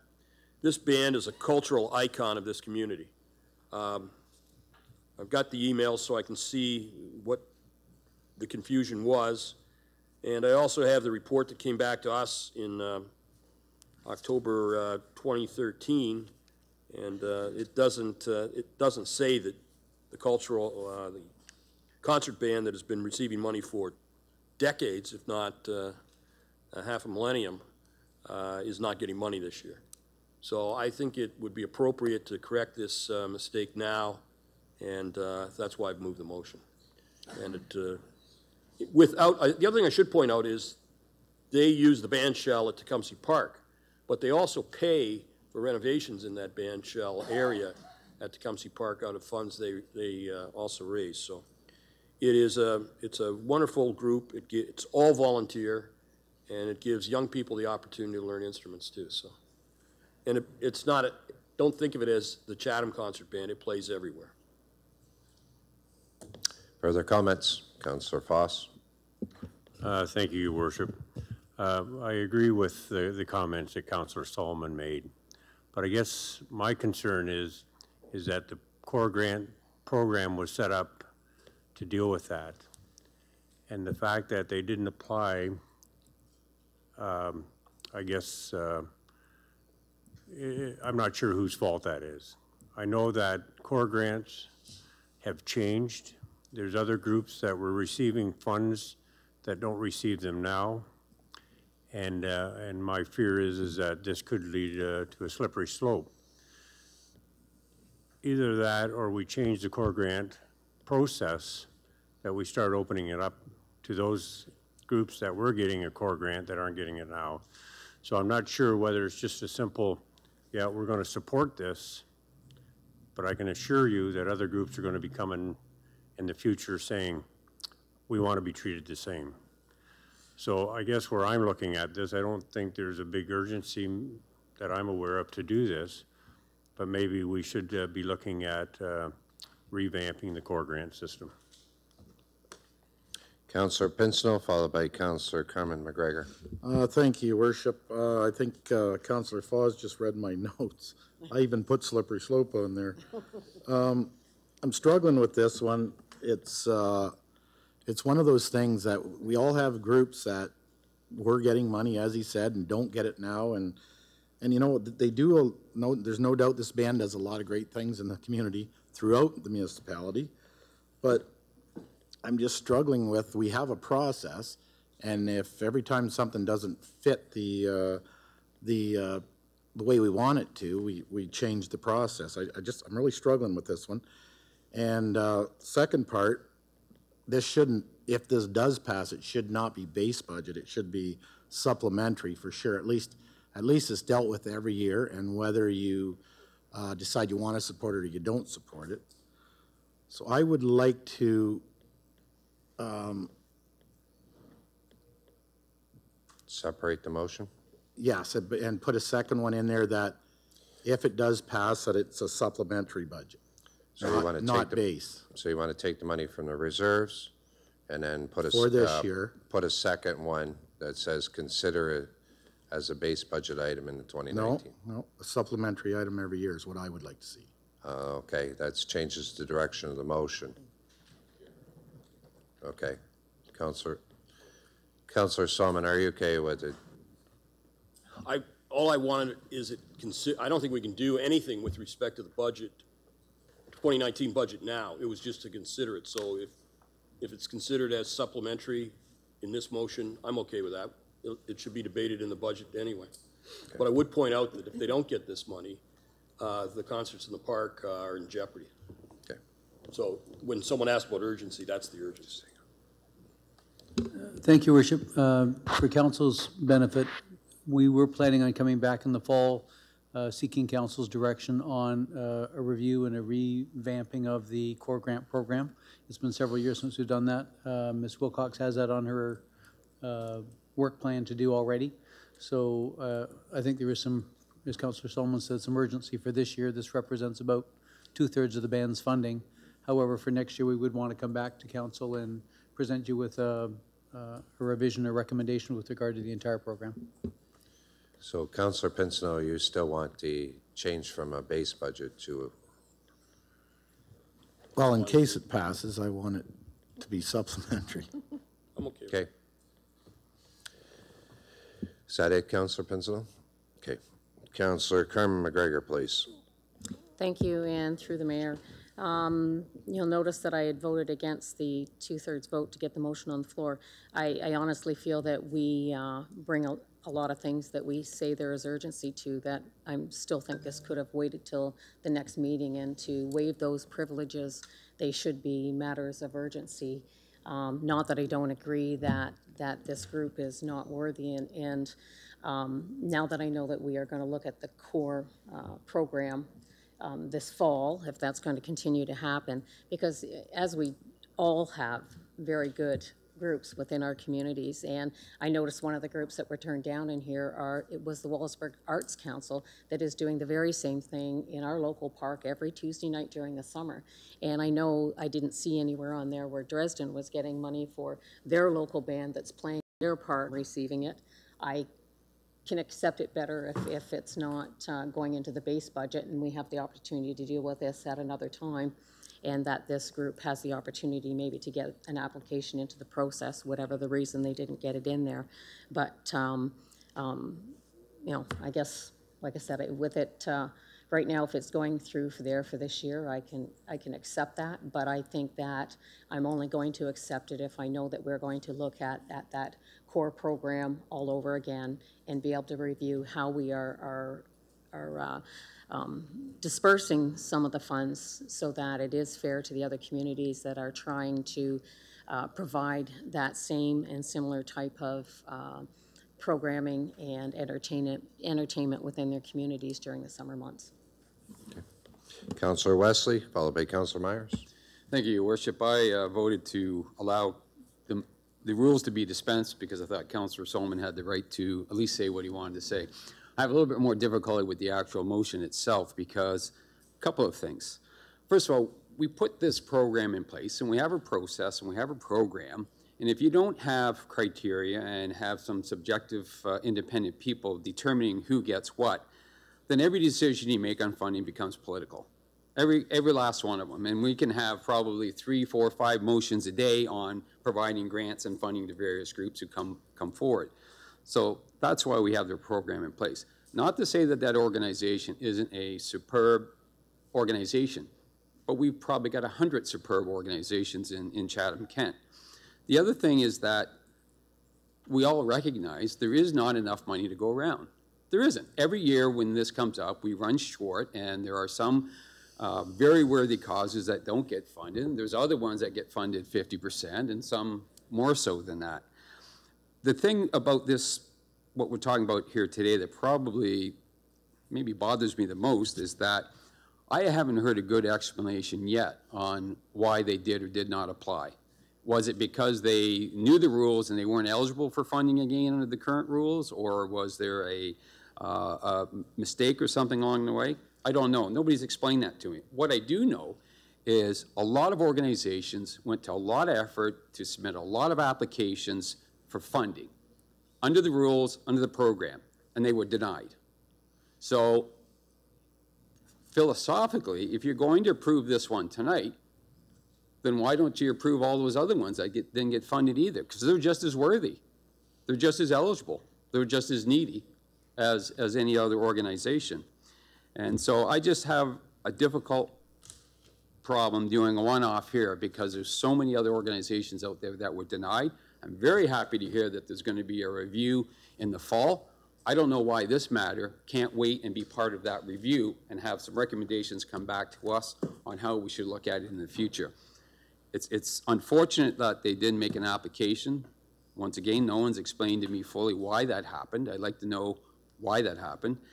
But the fact is, they didn't apply, so they didn't get funding. A lot of organizations did apply and still didn't get any funding. So it's got to be fair for everybody. And if those who got denied aren't getting funding, if you don't apply, I don't see how I can put you ahead of those groups. Thank you. Councillor Myers, followed by Councillor Thompson. Thank you, Your Worship. Two problems, as I see it, is with the entire program. One, Councillor Wesley just alluded to it, is the amount of money that we dedicate as a council to these type of programs through grants is not adequate. And that obviously is something that should be looked at in the 2019 budget and beyond. But the second problem is it relates to this specific situation here. And to answer Councillor Wesley, I spoke to the director of the concert band about this and what had happened, and they didn't apply because they didn't know they had to apply. And I know, and we all know that this was advertised, but no one within the organization had taken note or seen that. And the statement that was made to me, if they had known, if somebody had contacted them, or perhaps a letter, and maybe there's a lesson learned here, through all of those organizations and groups that do apply for those types of grants, maybe we should advertise for new ones, but anyone that has received grants in the past, maybe they should be notified personally and perhaps through a letter or email to say the applications process is starting. It'll be for 3 years, you have to apply. The director said that if he was aware of that, they certainly would have applied and made every effort to get the money. But it was just the fact that they have received grants from Chatham-Kent, and before that, before amalgamation, from Chatham itself for decades, as Councillor Solomon said. It probably never dawned on them that they were in this kind of a position or a situation. So that's the dilemma that they find themselves in. And if we wait, if you wait too long, if you wait till the end of September, October, whenever we deal with this again, they may be in a position where they have to fold anyway. As Councillor Solomon said, they have done a lot in the community, and they go out to different parts of the community, different communities within Chatham-Kent, and they have members from all across Chatham-Kent. Their concerts are free, and I don't want to suggest that other groups within other communities don't do the same. I know they do. but there was simply a situation here where they got missed, and it's unfortunate. Obviously, you can tell I'm going to support this motion, but I hope that answers some of the questions as to what happened. Councillor Myers. Councillor Thompson, please. Thank you very much. I am curious, and I'm hoping somebody could answer, what do they use the $17,000 for?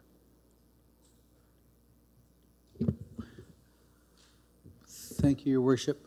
I did have a conversation with Vaughn Pugh, the concert director, and he informed me that it was a combination of doing some of the maintenance, like Councillor Solomon referred to, maintenance of the equipment, purchasing some of the instruments, and some general expenses. It represents about 2/3 of their budget. They also draw revenue from when they go and participate in a parade and the like, that there is a small fee charge for that, and apparently that's considered a normal practice for bands. Okay. They all of their money is basically drawn back into it. There's basic operating expenses. All of the work of the people that are involved are volunteers. Right, and that's kind of what I thought. I mean, I'm hearing talk of they might fold up or we might lose them, but it's already the end of August. And to be honest, I don't understand how that could possibly happen. I understand that a $17,000 haircut, should they not receive money this year, would put them in a tight spot. But I'd expect them to be back again next year. And to Councillor McGregor's point, there's concerts that go on in Blenheim as well, and hats get passed around, and that's a wonderful thing too. And I don't want to come to the council table and start discussing and debating the organization's worth, because we had a couple of organizations out in Blenheim that didn't get money. I'd hate to have to come here and start begging because the Legion got turned down, so they decided to take this particular route. I don't know.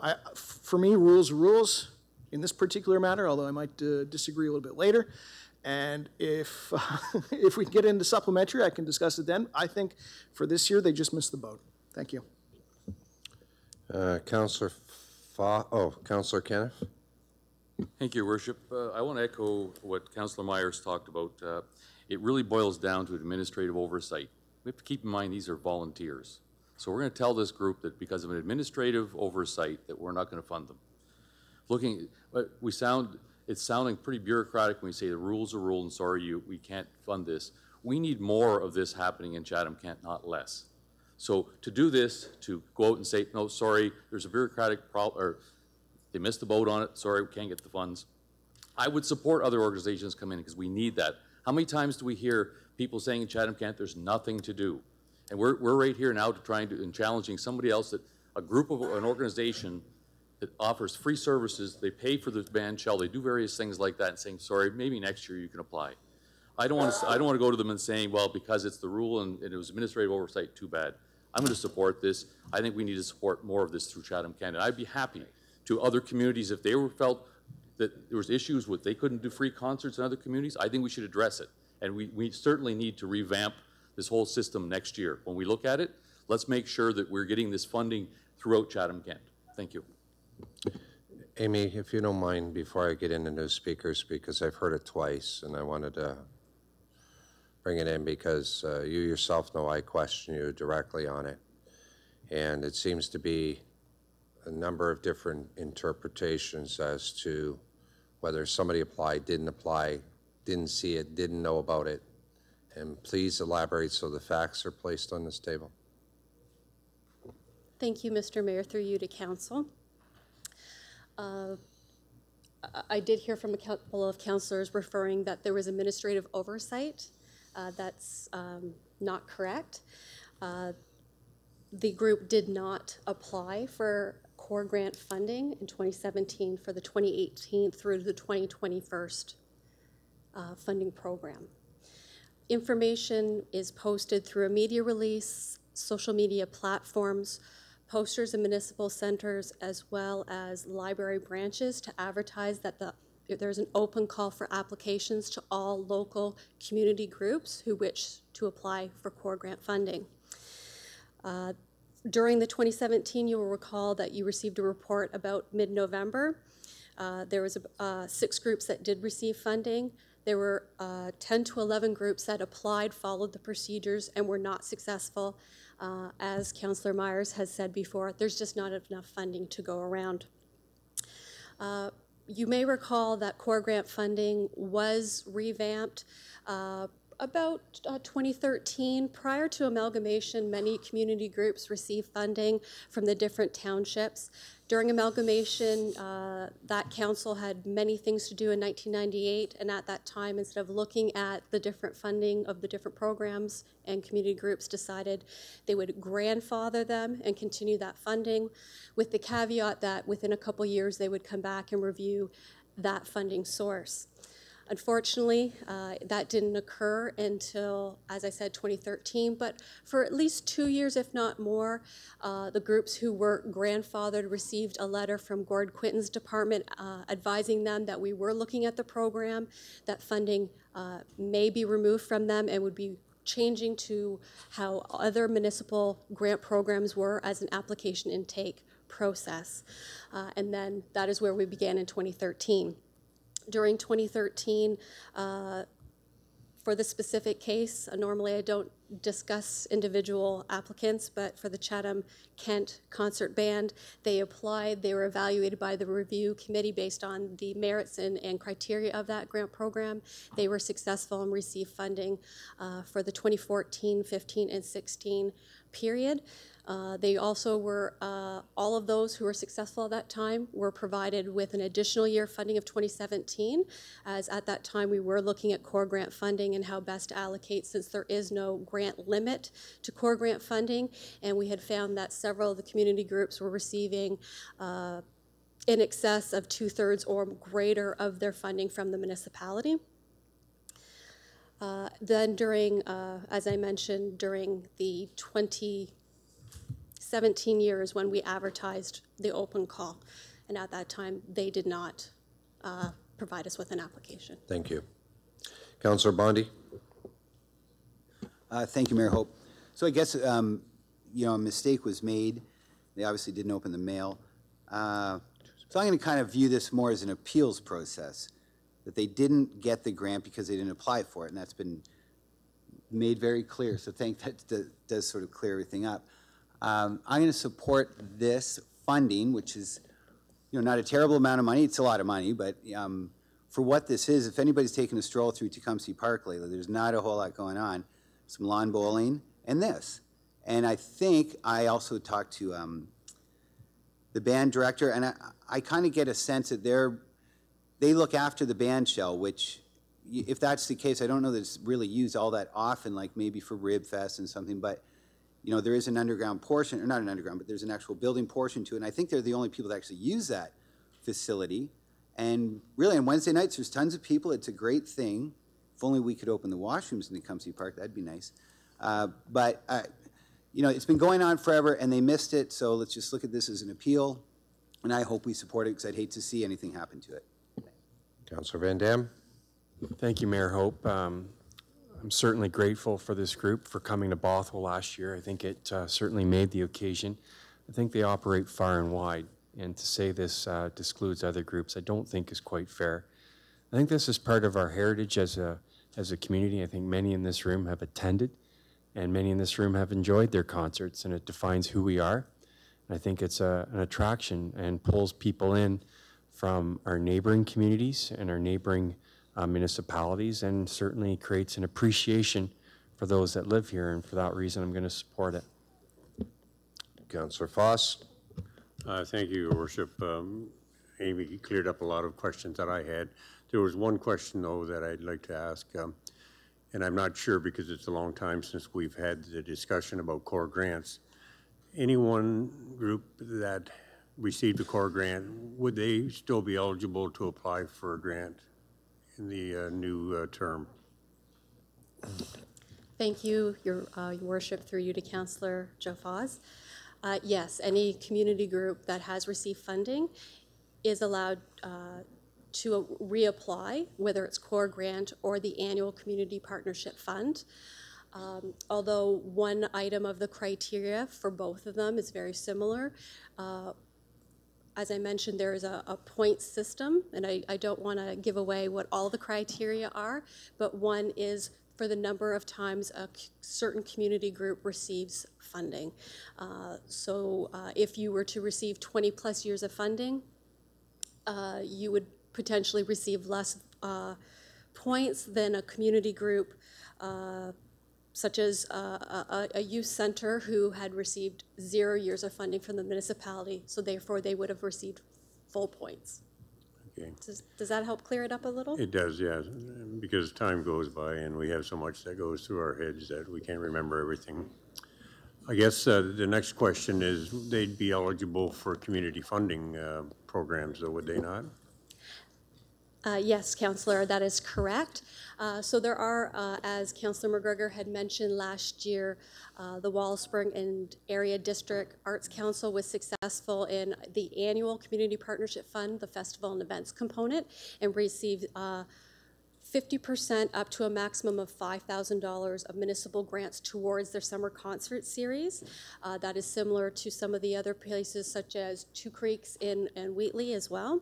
So the Chatham-Kent Concert Band could apply annually as well, and again receive 50% of their event cost, their summer concert series, up to a maximum of $5,000. Okay, I guess where I'm sort of going with this is that I would like to see this core grant program come up sooner rather than later, and that we deal with it at that time rather than dealing with it on a one-off right now. So I don't know whether it's appropriate that we defer this until we can get a core grant report to deal with all the issues. I can always entertain a motion to defer. I need a seconder to the motion to defer.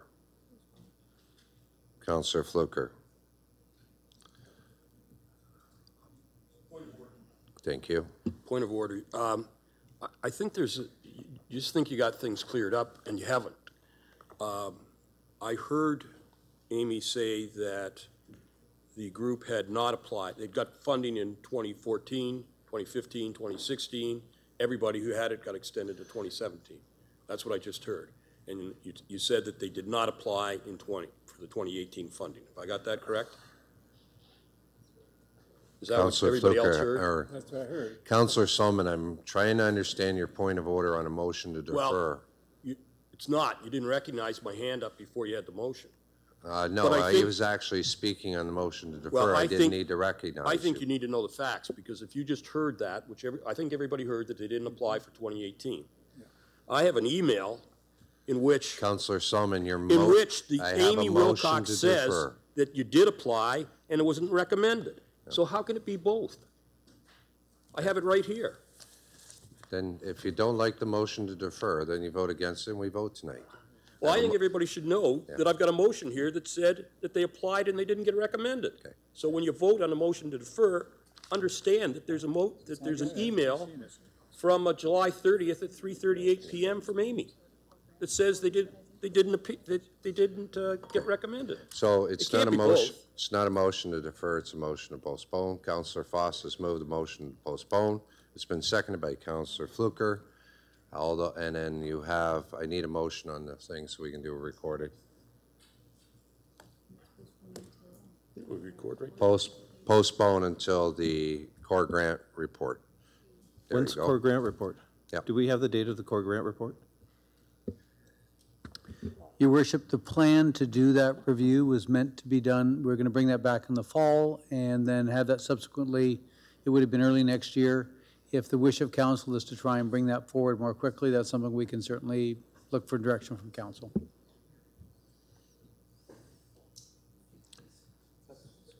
On Councillor Oche, on. Through you, Mayor. If this has been denied already, No, I'm going to speak to the core motion that is here. I got a motion to postpone. There's no debate on a motion to postpone. If it fails, then I'll go back and entertain the discussion.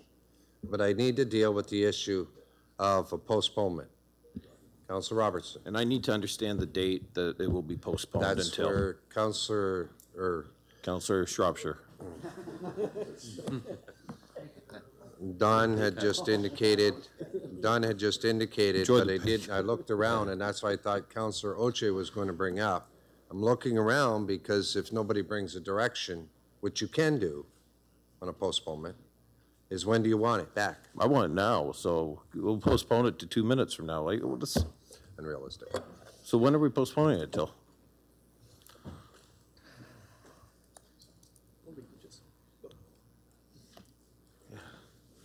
It's one-time funding, then you can figure out the core grant program. Obviously, it has flaws.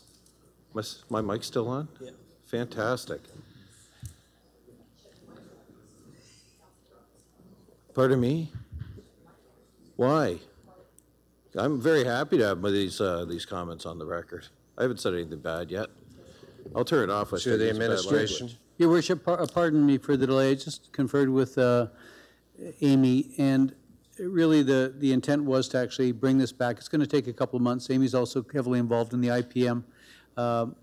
Respectfully, I think we need to make some, if council could make a decision regarding the current funding that we have, the report will not be ready within the next month or whatever for the review. So I think that's just, yeah, correct. I mean, it's not realistic that we're going to get this back in time for you to make a decision for this year. It's the next council. So Councillor Foss has made a motion. I have a postponement. I'd ask council now to consider the postponement.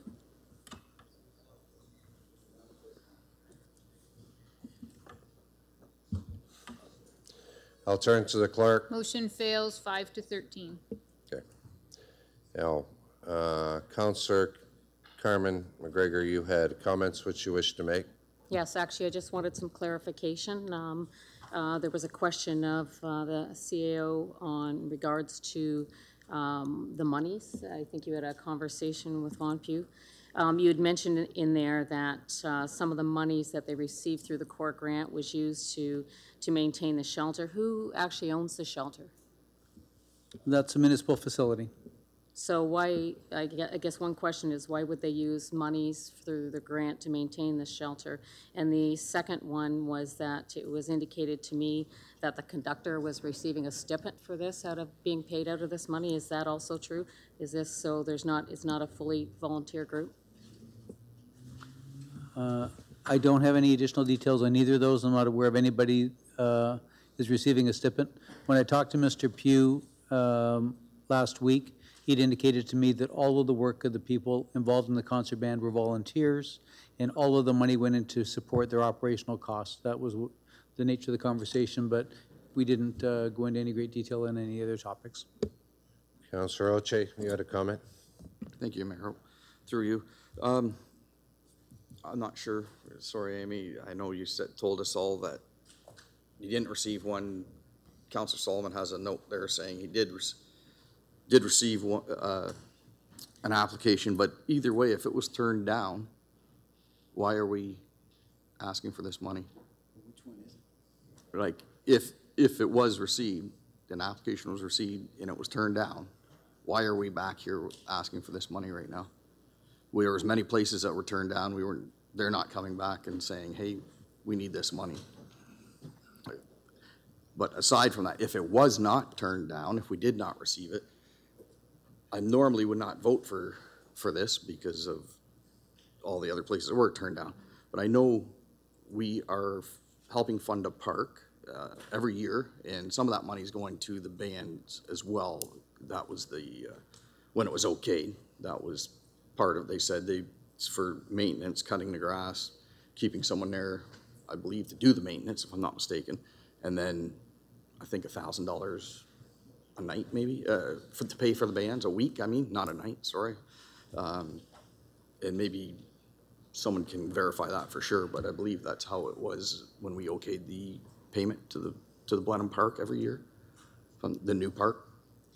So if we're giving money to a band every year, then I can understand us giving some money for this year so that they can reapply. But if they did receive an application and we voted it down, then I can't vote for it. So I'd like to know one way or another if we really did receive that application or if we did not. That would be a great help. Thank you. Okay. Question was asked, did we receive an application? Through you, Your Worship, to Councillor Oche. It was my mistake in the email that was sent to Councillor Solomon.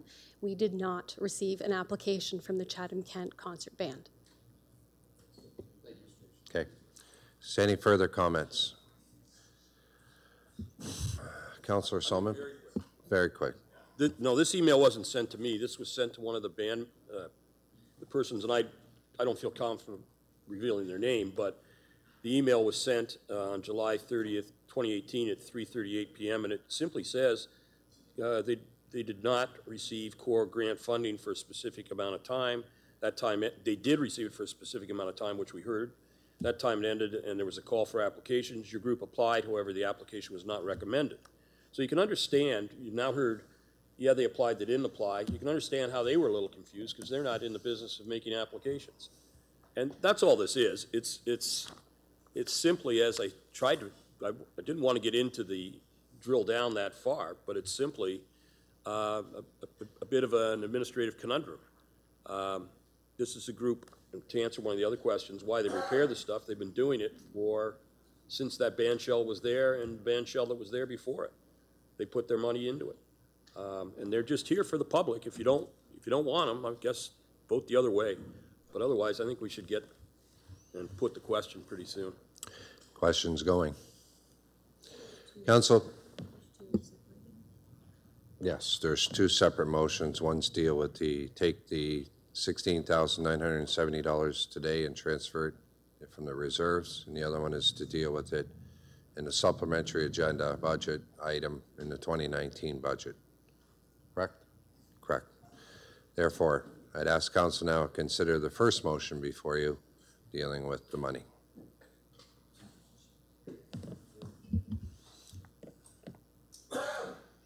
And I'll turn to the clerk.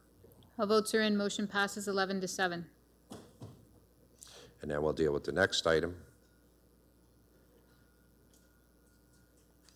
And the next item is the concert band can consider it a supplementary. Now, what? Councilor Robertson. Thank you. I'm hoping that my mic doesn't mysteriously go off. So shouldn't this just be a decision for the next council? I don't know, because frankly, I don't think it should be in the supplementary budget. However, I think you should be discussing the budget process, which the budget chair will govern. The next budget committee will determine, and you move on with life. So I don't know why we need to determine it needs to be considered as supplementary. It needs to be considered as base now. It just simply needs to be considered in the next budget process, and I think it's a decision for the next council and the next budget committee. So if I can ask the ones that put the motion forward and the one that amended it, we can actually take this off and just move on. I personally think it makes a lot more sense having just chaired the budget process. Councillor Solomon, do you wish to remove the motion? I'm quite happy that it certainly be considered the next budgetary, 2019 budgetary process. Right. Yeah, I mean, I believe it should be considered with all. We're going to hear a report. Precisely. It will come out, and they'll all make applications. Precisely, but we shouldn't define it. This council shouldn't be defining now that it should be in supplementary until the next budget. Can we just remove this motion? I don't want to lose. Somebody thinks that massive $300 million budget. I just want to make sure that it comes up in the budget to be considered. I don't care if it's supplementary or I would recommend if I still have I would recommend to Councillor Solomon through the chair that your first motion in December is precisely this, and get rid of that word supplementary so you can deliberate on this properly. Because otherwise you're going to predispose the next budget committee to be looking at this only as supplementary as opposed to potentially base, is frankly where it should be. Your Worship, I like my friend's optimism about December, but who knows who's going to be here in December. I'll withdraw it because I hope after all this debate, staff will have the good sense to have this discussed in the 2019 budget. Withdraw? Yes. Well, if the secretary also agrees. To Councillor Vacuder, and I believe you seconded. You withdraw? Withdrawn. Next item on the agenda deals with tender awards. Let's deal with the first item. Tender award 12A, single source purchase of two Ford WD 90 horsepower loader tractors. Councillor Brock-McGregor, please. I'll move the recommendations. It's been moved by Councillor Brock-McGregor, seconded by Councillor Leclerc. Comments, questions? Councillor Robertson, please. Thank you, Mayor Hope. I curious on this front. What's our process for posting these awards? Posting the RFPs. Because in my estimation, this was a very large RFP, which I think should have received some competitive bidding, and for whatever reason, it just didn't. Thank you, Mayor Hope. So the process, Council will recall that we come with an extensive fleet report back in the spring. These 2 vehicles were listed in the fleet report.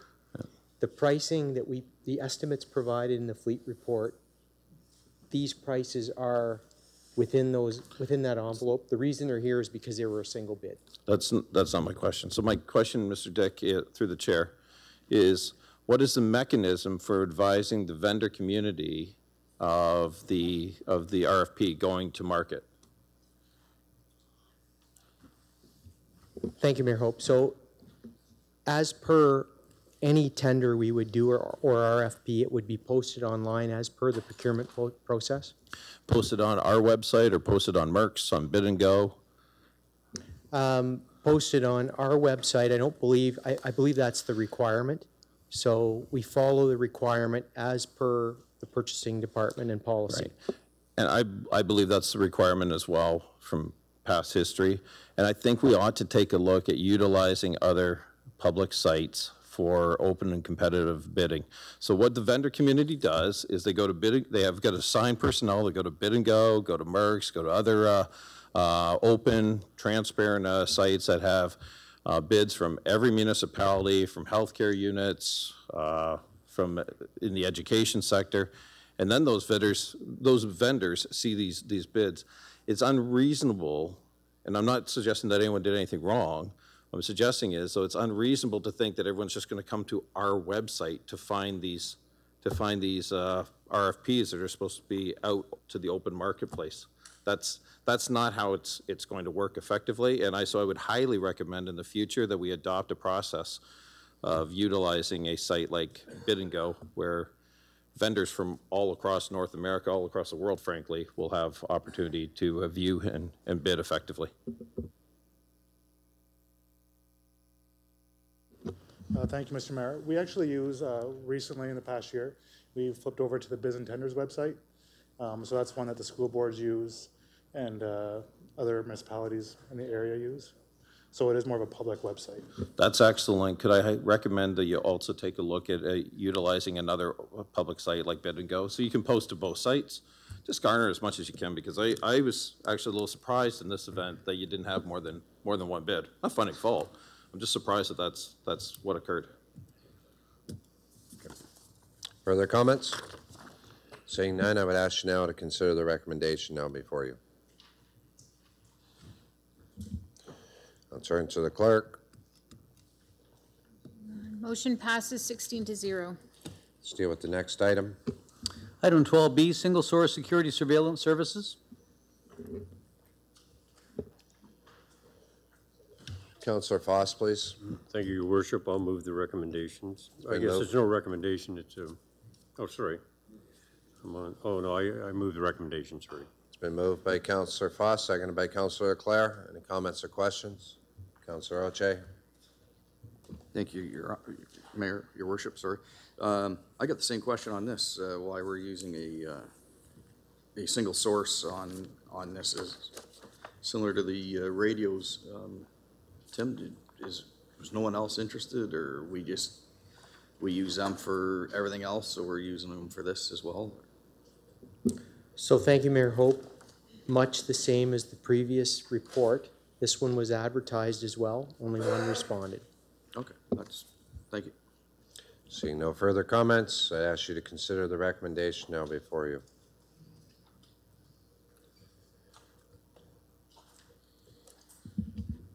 To the clerk. All votes are in. Motion passes 17-0. Let's deal with the amended Supplemental item, Your Worship. It's tender award T-18-105B, hot mix paving tendering. Councillor Foss. Thank you, Your Worship. I'll be gladly move that motion. It's been moved by Councillor Foss. Seconder? Councillor Myers. Any comments or questions? Councillor Van Dam. Thank you, Mayor Hope. The only question I have in regards to this is, because it's so late, I don't believe we've ever approved asphalt this late. Will it get done in this year and stay on budget?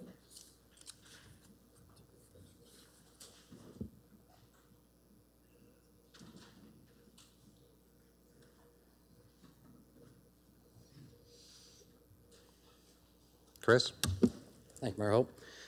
So the contract is actually been extended into June 2019 for a completion date, this in particular contract, which is why we're able to receive that flexibility with the costing with this one, and provide the flexibility back to the contractor to get it done with a reasonable budget. For the same price still, no cost changes, because it's almost, well, it's half a year later, 8 months later. Yep, so the costs that we received were actually, like it identified, there are 1,900, just 1,900 below the estimate, and those estimated values were utilizing the contract from the spring contract that we put out as well. So right in line with the prices from earlier this year. If I could add, Mayor Hope, this has been a topic of discussion at our infrastructure committee meetings, and that all of the contractors in the market are extremely busy. Everybody's doing a lot of work.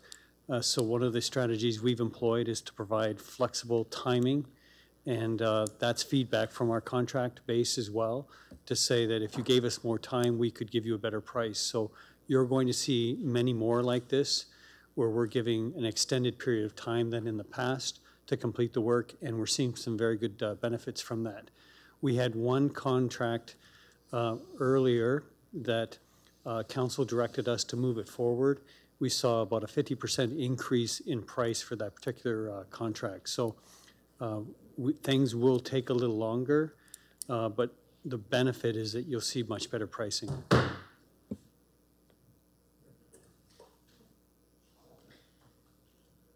Okay, Councilor Van Dam? Okay. Further comments? And seeing none, I would ask you now to consider the recommendation before you.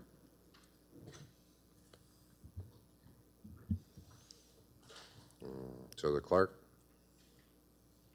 All votes are in. Motion passes 17-0. Next item is Integris. Your Worship, we have a short presentation from Mr. Hogan regarding the Integris merger and the closing adjustments and share ownership. Welcome, Jim. Change the screen.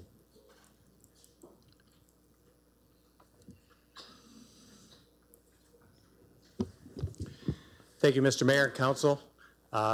First off, I just want to acknowledge Tomo Watesic. He's here joining me tonight. And what I'm here to do is to provide the last bit of information, communication to our 3 shareholders. And today it's with the municipality of Chatham-Kent regarding the completion of the merger with St. Thomas Energy. So first off in your report, just want to acknowledge that now the value of Integris is $161.7 million, quite a bit of growth since we first incorporated in 2000, so nice steady growth. And then regarding the share ownership, so the final results, and this is effective the March 31st financial statements of all the organizations. The City of St. Thomas will own 20.6% of Integris. The municipality of Chatham-Kent, which you are, the majority shareholder at 71.5%, and Corix Energy at 7.9%. And then one item I wanted to just highlight, I didn't put in your report, but just kind of want to highlight the additional dividends that we're projecting over the next 4 years, that including 2018, the additional dividends through this merger, through finding efficiencies and a few revenue growth items. The municipality, now this is the municipality of Chatham-Kent's portion, is $2.3 million in additional dividends over the next 4 years. And the last thing I just want to say is my colleague Rob Kent. Rob works out of the St. Thomas office, and he is meeting with the City of St. Thomas Council tonight, so one of our other shareholders, providing very similar information. That's it. Thank you. Thank you. Comments, questions from council? Councilor Myers. Thank you, Your Worship. It's a good news report, and as the all these mergers that continue to happen with Integris, as Integris continues to grow and is successful financially, so are we. It bodes very, very well with the dividends that are kicked back to this municipality, and that 2.3 million over 4 years is pretty significant in what we are able to not have to increase taxes by in Chatham-Kent. So good report, Jim. Good job with you and your entire team. Thank you. Councillor Fluker, please. Just that I would be very pleased. I concur with what Councillor Myers has just said, and I would be very pleased to move the report, the information report that Mr. Hogan and Mr. Matesic has provided Move to receive, seconded by Councillor Wesley. Any comments or? And seeing none, all those in favor? Opposed, if any, and it's carried.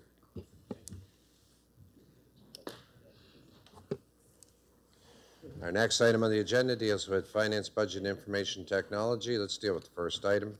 Item 14A, 2017 audit of financial statements. We have a brief presentation by Mr. Torrance. Welcome, Matt.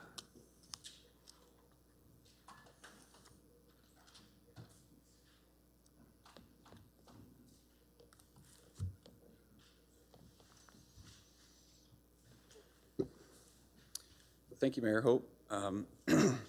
My presentation today will provide you with a brief overview of our 2017 audited financial statements.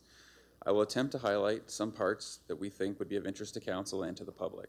The full financial statements are attached with the report to Council.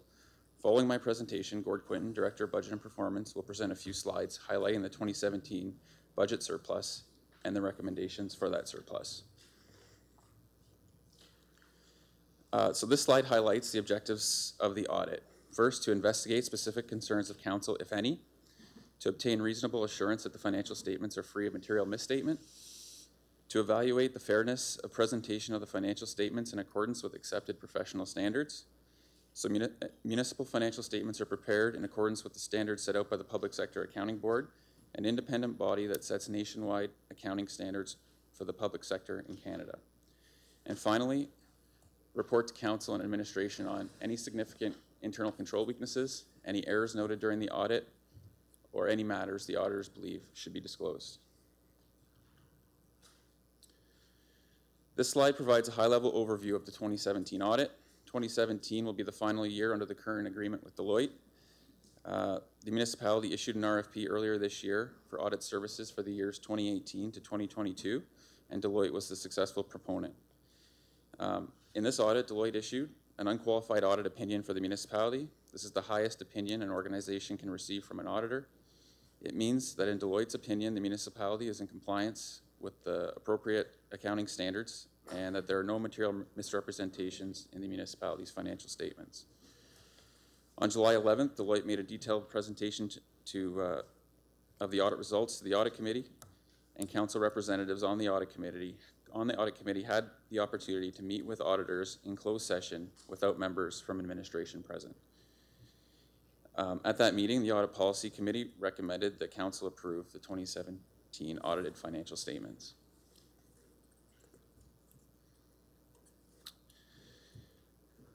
This is an overview of what we're going to look at through the rest of the presentation. These are the items that we thought would be of interest to Council and the public. So first, we're going to look at the clarification of our debt outstanding, followed by a look at our current financial position, and then reserves and reserve funds, and finally Gord will present an overview of the 2017 surplus. When we present our debt balances to Council, we like to break it down between rate funded, tax funded, and other, which is debt funded by senior government. The municipality's debt totals $86.4 million. Of this, 48.8 is attributable to the PUC, and the debt payments are funded through water rates. Of the remaining 37.7, 20.6 is covered by senior government funding. This leaves $17 million attributable to the tax base. As part of this presentation every year, we like to compare municipal debt to that of a household making $75,000 a year. Household debt would include things like mortgages, auto loans, credit card debts, etc. We do this by equating the household income to tax and water rate revenues. From the municipal tax rate perspective, the $17 million would equate to $8,500 debt to that household, making $75,000 a year. From the PUC water rate side, $48.8 million would equate to $85,900 debt to that household. And then finally, looking at them combined, the municipality's debt load would compare to that house at $25,700. These numbers have continued to decline as the municipality continues to decrease its debt load, which I will highlight in the next few slides.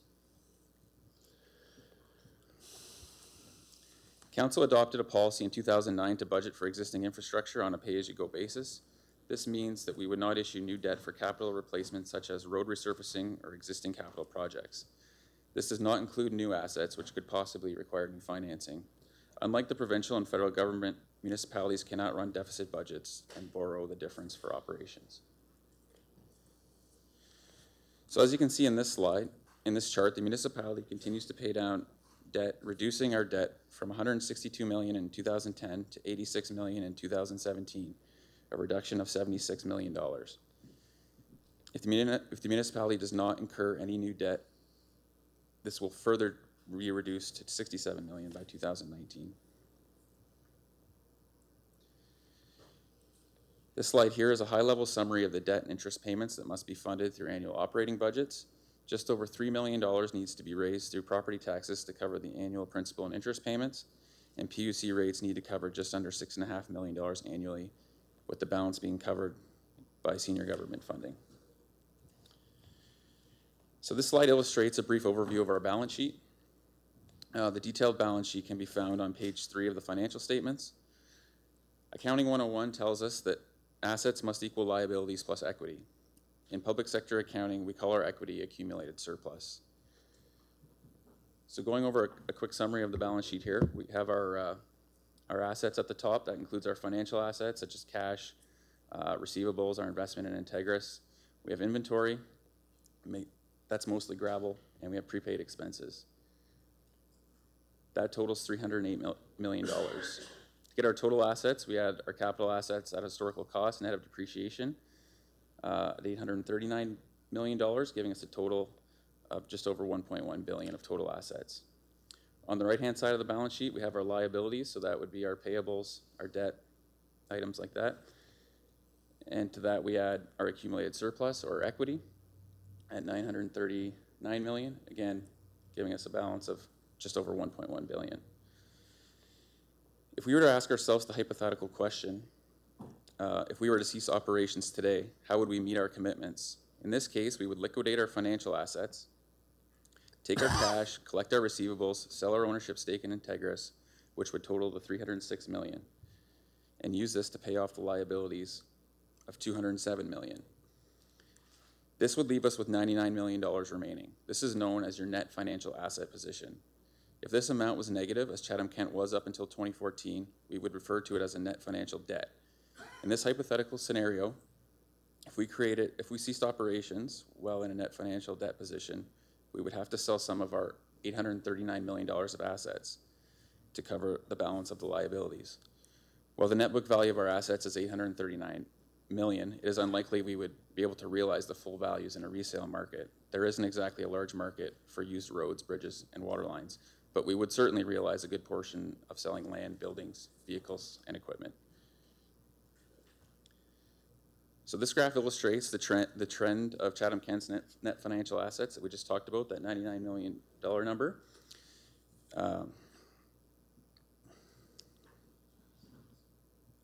Which was a net financial debt up until 2014. You can see that number crosses zero in 2014. As you can see, this has improved by $169 million since 2010.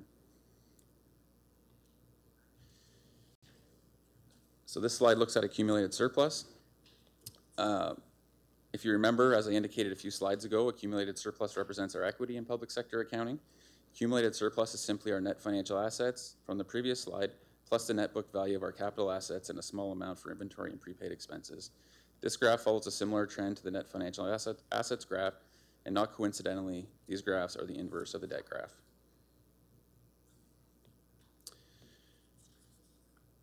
This graph depicts the trend in our reserves and reserve fund balances.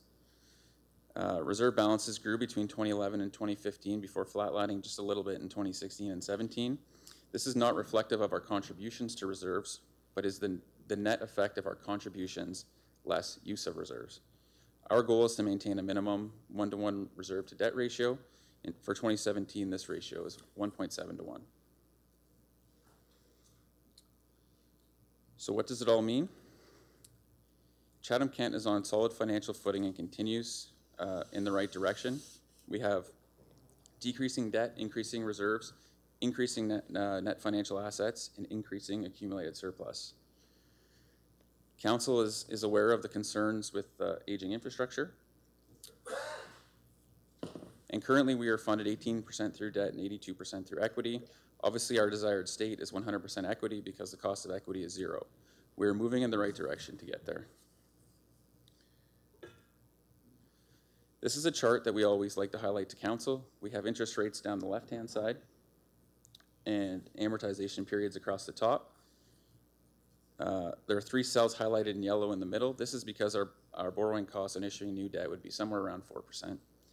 And we typically amortize over 10, 15, or 20 years. In each of these scenarios, funding through debt would add 23, 35, and 47% to the cost of a project. Finally, what's the bottom line? Our balance sheet is very healthy and trending in the right direction. Some challenges, ensuring funding is in place to maintain our infrastructure. The final asset management plan brought forward to council recently indicated our infrastructure is funded at 53%. Our shrinking non-residential tax base, this has decreased from 38% in 2003 to 36% in 2017. The Assessment Review Board appeals continue to be an issue. Stagnant in commercial and industrial assessment, partially offset by significant increases in farm assessment. And finally, arbitration awards in emergency services. I'll now pass it over to Gord for a summary of the 2017 surplus. Thanks, Matt. So, Council, there is 2 reports in front of you tonight. 14A is the financial statements, and 14B is the 2017 surplus report. So we're combining the presentation into one. The final 2017 cash surplus was $2.2 million, which is detailed in the appendixes of the report. This is a summary of where that $2.2 million surplus came from. The biggest one is interest income. That has come because of 2 reasons. One, our reserves have gone up quite a bit in the last couple of years. Some of that increase in reserves is temporary, as our infrastructure reserves have been built up to handle some of the major infrastructure projects that are going right now, particularly the 2 bridges, 5th Street Bridge and the Thamesville Bridge that's ongoing. That will take a lot of reserves.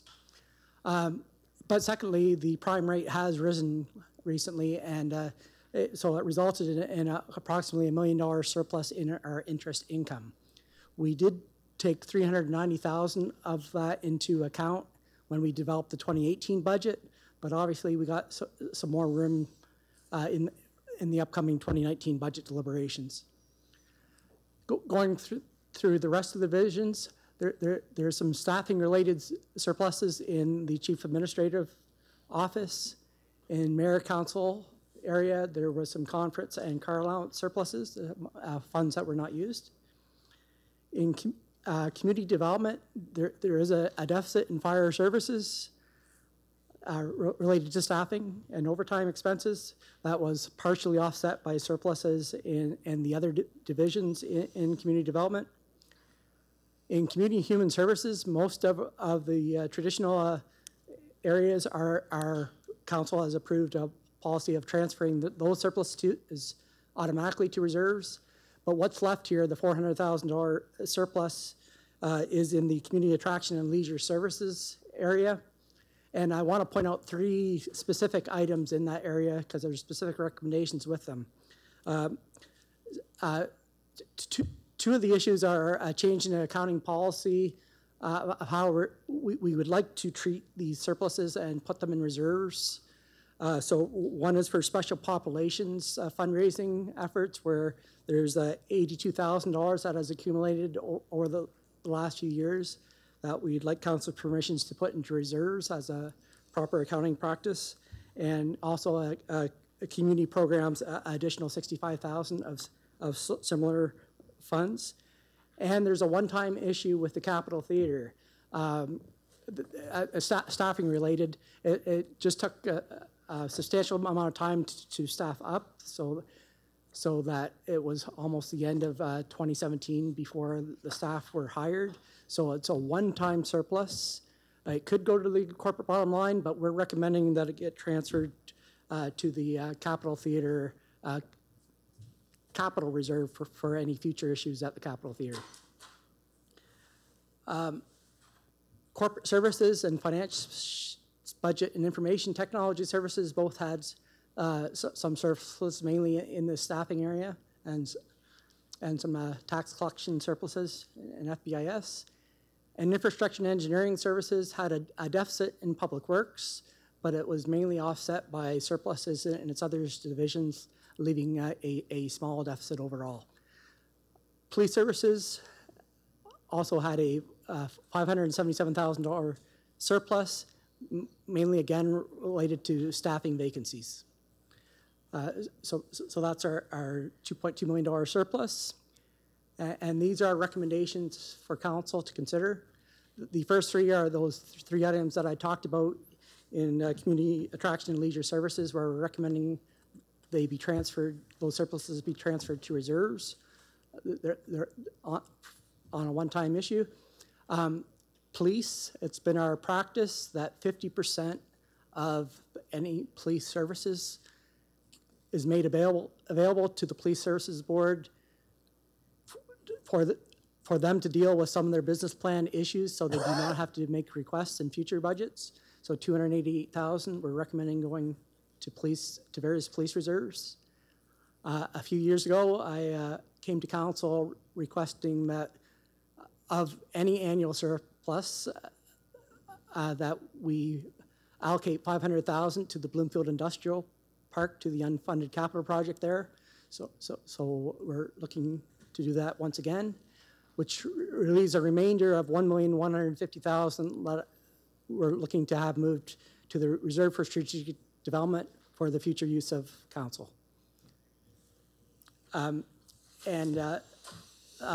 Before I move on to questions, I just want to since this is the last financial report coming to this council, just highlight some of the accomplishments over the last 4 years. Infrastructure funding, we've moved from $43 million of funding to $53 million of funding, a $10 million increase from either taxes or provincial federal grants. We have new assessment growth that has averaged $1.25 million per year.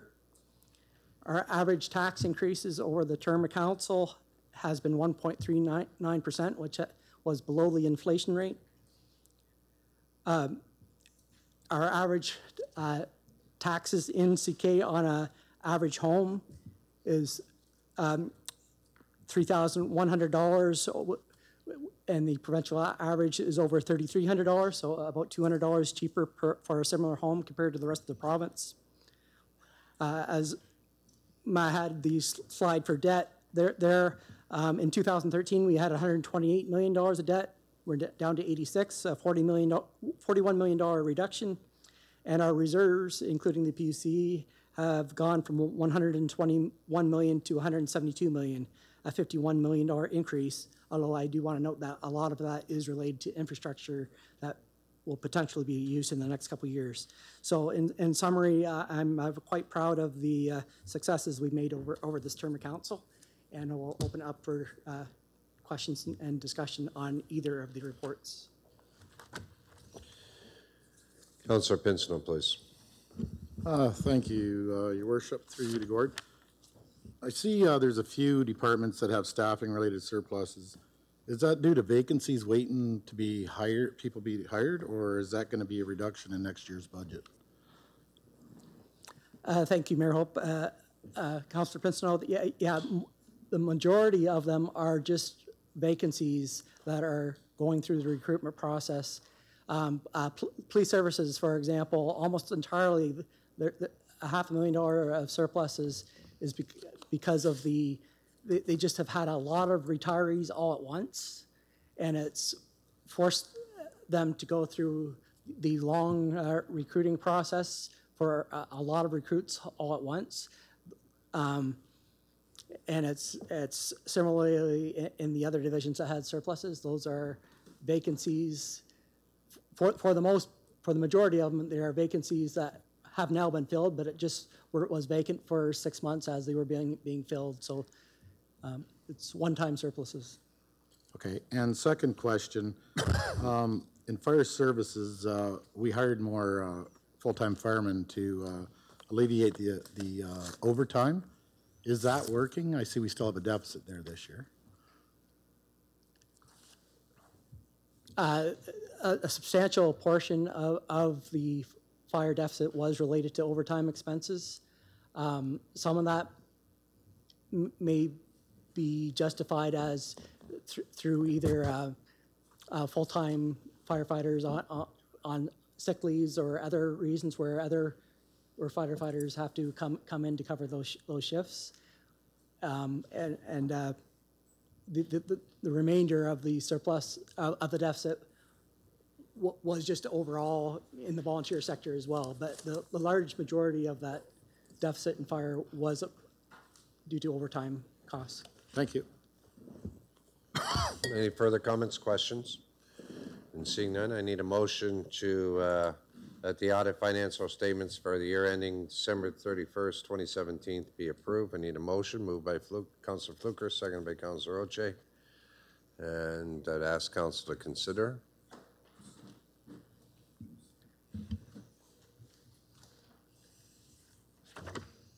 And to the clerk.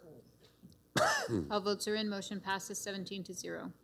And I need a motion to deal with it's the recommendation and the list of 1, 2, 3 and the variance report. So moved by Councillor Carmen McGregor, seconded by Councillor Herman. Comments, questions?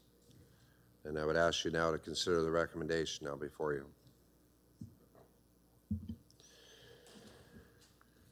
I'll turn to the clerk. All votes are in. Motion passes 17-0.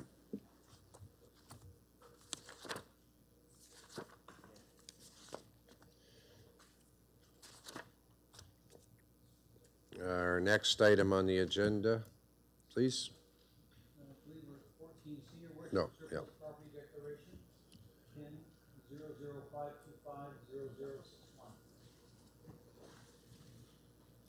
10-00525-0061. Councillor Brock McGregor, please. I'll move the recommendation. It's been moved, seconded by Councillor Robertson. Comments or questions? And seeing none, I would ask you now to consider the recommendation now before you. I'll turn to the clerk.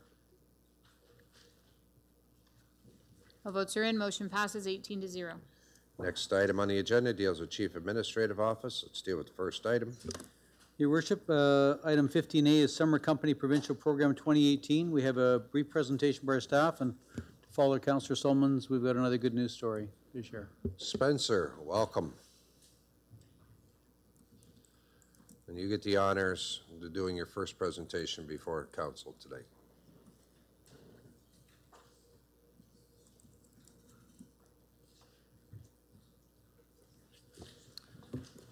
Thank you, Your Worship, through the chair and council. Thanks for this opportunity to speak to you about Summer Company. One thing about Summer Company is that we're a provincially funded program in which the Small Business Center administrates the funds. So we help our students as they start their summer businesses to kind of go throughout the business cycle. And I thought it would be a good opportunity to bring some of our participants here tonight so you could hear from them the benefits of the program. So I'll let them speak to it now, and I'll come back in a little bit. Thank you. My name is Lauren Darby, and with the help and mentorship that I've received through the Summer Company program, I was able to start my own business Master Key Social, which is a social media management company based in Ridgetown. My aim is to help small business owners in the Chatham-Kent area to create and gain an online presence. I do this through helping to manage their social media by creating posts for them and keeping up to date with any trends that might be able to bring attention to their particular brand. I also create strategic plans for them based on their individual needs, as well as creating simple websites for them to be able to use that are functional and easy to update themselves. Something that has been like the best opportunity that I've had this summer was the opportunity to speak at a seminar about viral social media campaigns. I spoke with small business owners in Chatham-Kent about successful campaigns and not so successful campaigns and the techniques that they used and how small businesses can use those techniques to bring awareness to their brand as well as the community around them. The Summer Company program, one of the best things about it is that I have essentially been able to learn more about the industry that I plan to be in when I graduate from my public relations degree, while also being paid to do so. And while an internship might help me to do that, in this case, I've not only learned more about my industry, I've also learned about how to open and run my own business, which is certainly something that none of my classmates will be able to say when they come back in the fall. It's been a really wonderful opportunity. Thank you.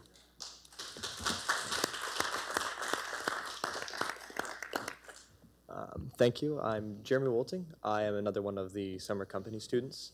Through this program, I had the chance to, instead of just continuing photography as a hobby, I can now pursue it professionally and trying to understand how business works and make money doing it. It's been a very wonderful opportunity for me, and they've given me the privilege of going to several art shows and learning how to sell my art, how to market myself, and how just to run a business. And it's been a great pleasure to kind of be my own boss at such a young age and learn how all this works. Thank you. Congratulations.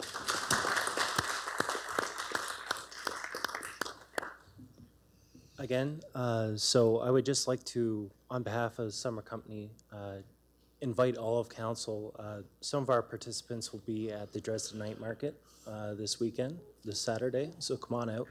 You'll get to see some of the students in action. Other than that, I'm open to any questions you have about the program. We normally recruit towards the end of December, early January. We look for, in terms of an intake period. If you know anybody that is interested, or if you could direct them to the Small Business Center, you'd be doing your community a great favor. Thank you. Thank you. Any comments or questions for Spencer? Councillor Thompson, please. The only question I had was, so next year's definitely a go then. That was, you kind of alluded to that, right? Because you're going to be opening it up again in the fall? We're going to, obviously, whenever there's an opportunity for a grant or funding, the Small Business Center, as well as Economic Development Services, all over it. So we would look to easily just go towards applying for more funding and to bring the program back next year if the funding is there. Wonderful, because I think it is a fantastic program. At the June 28th Chatham-Kent Community Leaders Cabinet Forum, we had a roundtable discussion regarding the economy, regarding job creation, resident attraction, and it was viewed through the lens of the newly formed CK to the Power of Y with a survey that had been done recently. And in Chatham-Kent here, the population of people between the ages of 15 and 39 has dropped by about 10% over the last decade. So it's wonderful to see programs like this and individuals like yourself from Blenheim and Charing Cross and Mitchell's Bay and Pancor, because the number one reason for locating in Chatham-Kent for folks around your age is employment. And nearly 9/10 of the respondents said they'd like to continue to live in CK, and I'm assuming that's kind of your vibe. Thumbs up. And 3/4 of respondents from outside the municipality said they'd move here, but they needed work. That was the number one issue. And sometimes, despite what you read, maybe your skills don't line up with the job market. The job market doesn't line up with your skills. You have to start a business. You have to be that economic driver. So I'm really happy to see that we've leveraged some provincial money to find these 10 individuals a wonderful head start, and it's you that's doing a service for us, not the other way around. So again, thank you. Yeah, good job. Councillor Bondi, please. Thanks, Mayor Hope. Just a quick question. Did you have more applicants than you were able to, like, was there a selection process, or did everybody that applied, were they all accepted? I'm sorry. There is a bit of a selection process with it. Normally, students, we don't just give money or funding out to anyone. We work with them to create a viable business plan. So part of the funding in the Small Business Center is helping people to get on their feet and to be viable, to be that community leader or those business leaders that buy and sell in Chatham-Kent, as well as lead others. So we do help, but one of the requirements is that they do have a viable business plan. And was everybody accepted like for this summer, or did you have to? Yes, everyone was. Oh, yeah. Okay, so we had 11. 11 applicants, 11 successful. Yes. Projects. All right, good stuff. Thank you. Yep. Councillor Pitsino. Thank you, Worship. I personally know a couple of the young adults you have on there, and they're both doing well. I love this idea of the young entrepreneurship. I think, you know, you teach them at a young age at that, and a lot of them will end up being in business. And personally, I think you're doing a wonderful job. Hopefully it goes for years to come, because I see that as a segue into the future of the business world. Thanks. See no further comments. Need a motion to receive for information. Moved by Councillor Carmenbrager, seconded by Councillor Foss. All those in favor? Opposed, if any, and it's carried. Our next item on the agenda deals with infrastructure engineering services. Let's deal with the first item. Item 16A, municipal significant event. Princess Auto Elite 10 Grand Slam of Curling. Councillor Sullivan, please. Thank you, Your Worship. Back to the curling again. I move the request of the Chatham Granite Club to deem the Princess Auto Elite 10 Grand Slam of Curling a municipally cultural significant event for the purpose of making a special occasion permit application be approved. Seconded by Councillor Brock-McGregor. Any comments? And seeing none, ask you to consider the recommendation now before you. I'll turn to the clerk.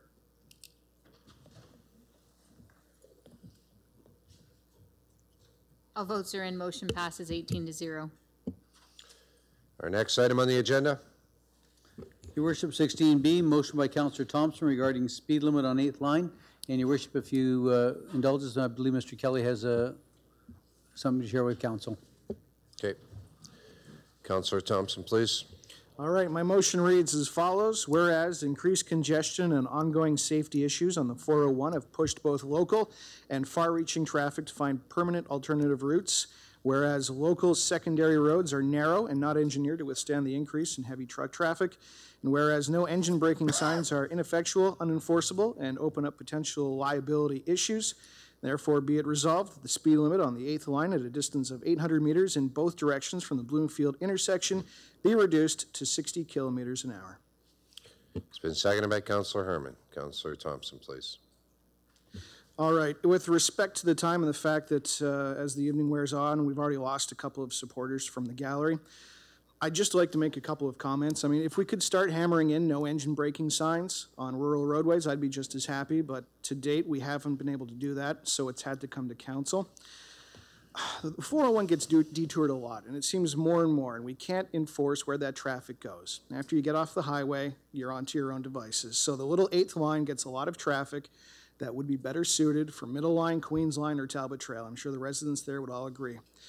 And even when that traffic isn't rerouted, the road has become far busier than it was really ever designed for, and for far larger trucks than it was ever designed for.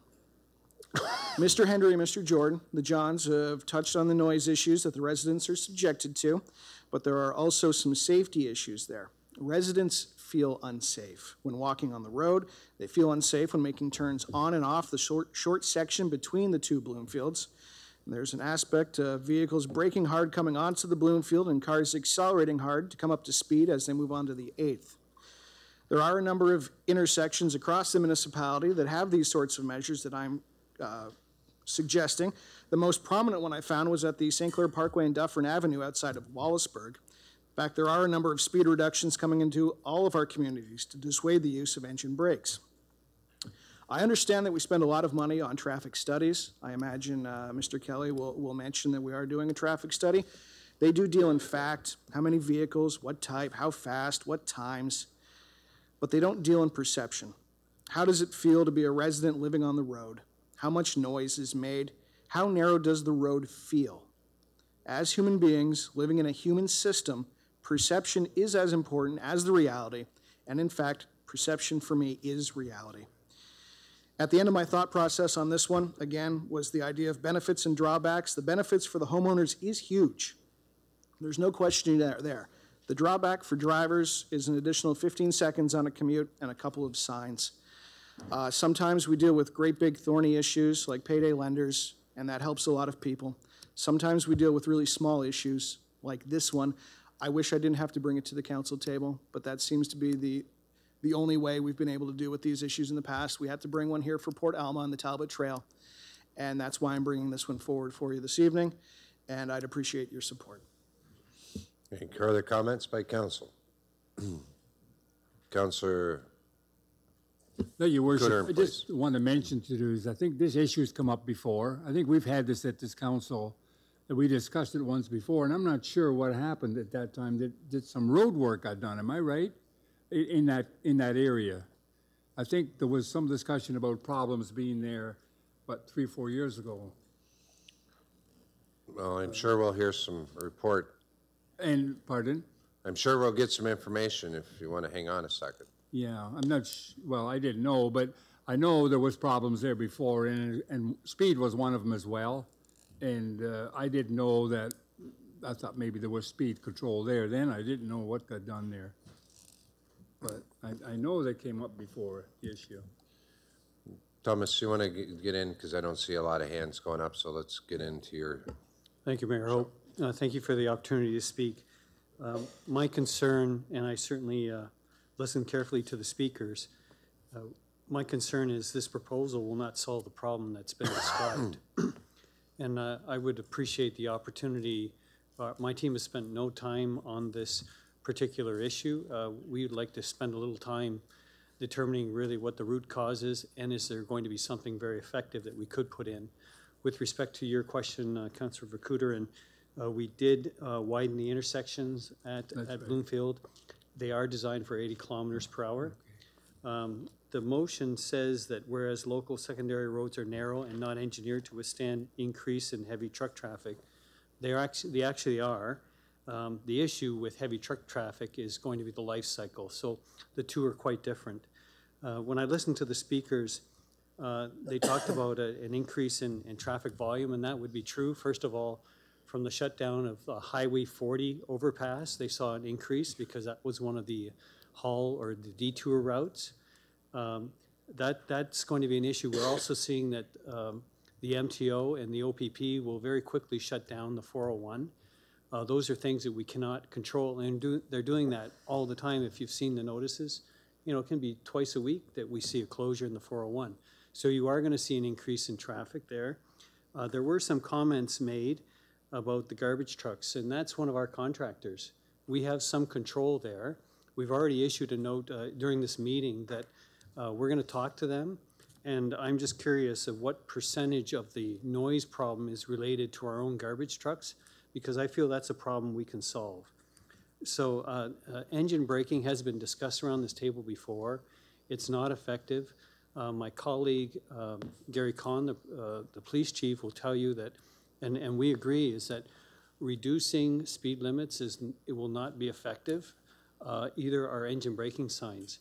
But I would just like the opportunity for my team to have a look to see if there's something creative we could do to really help the situation, because I'm concerned about this motion will not solve the problem.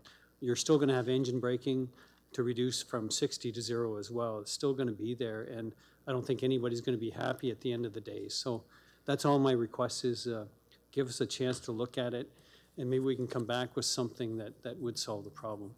Thank you. Councilor Herman, please. Thank you, Mayor Hope. Through to Thomas. One thing I noticed that one day when the 401 was closed at Tilbury, the detour route seemed to take, for some reason, everybody from Tilbury onto a road that I didn't think that was an appropriate road, down Middle Line and into down 8th Line was, I don't know how that happened. So maybe that's something else I would suggest that we look at deeper.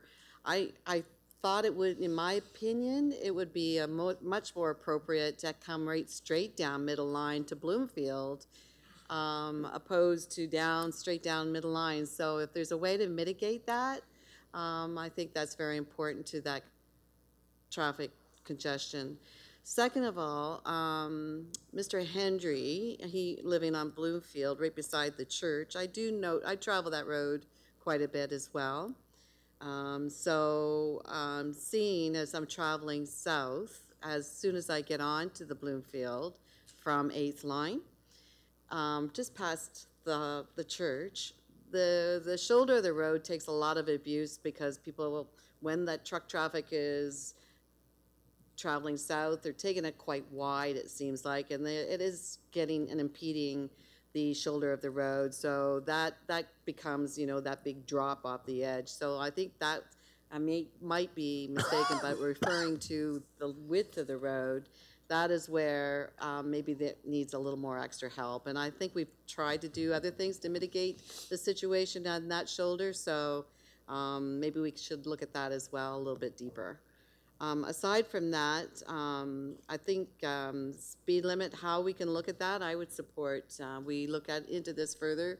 If it needs a study, I think, you know, all the truck traffic that's coming through there now, I don't know. I notice a lot more myself these days since it has reopened. So it's my opinion, and I'm a regular user.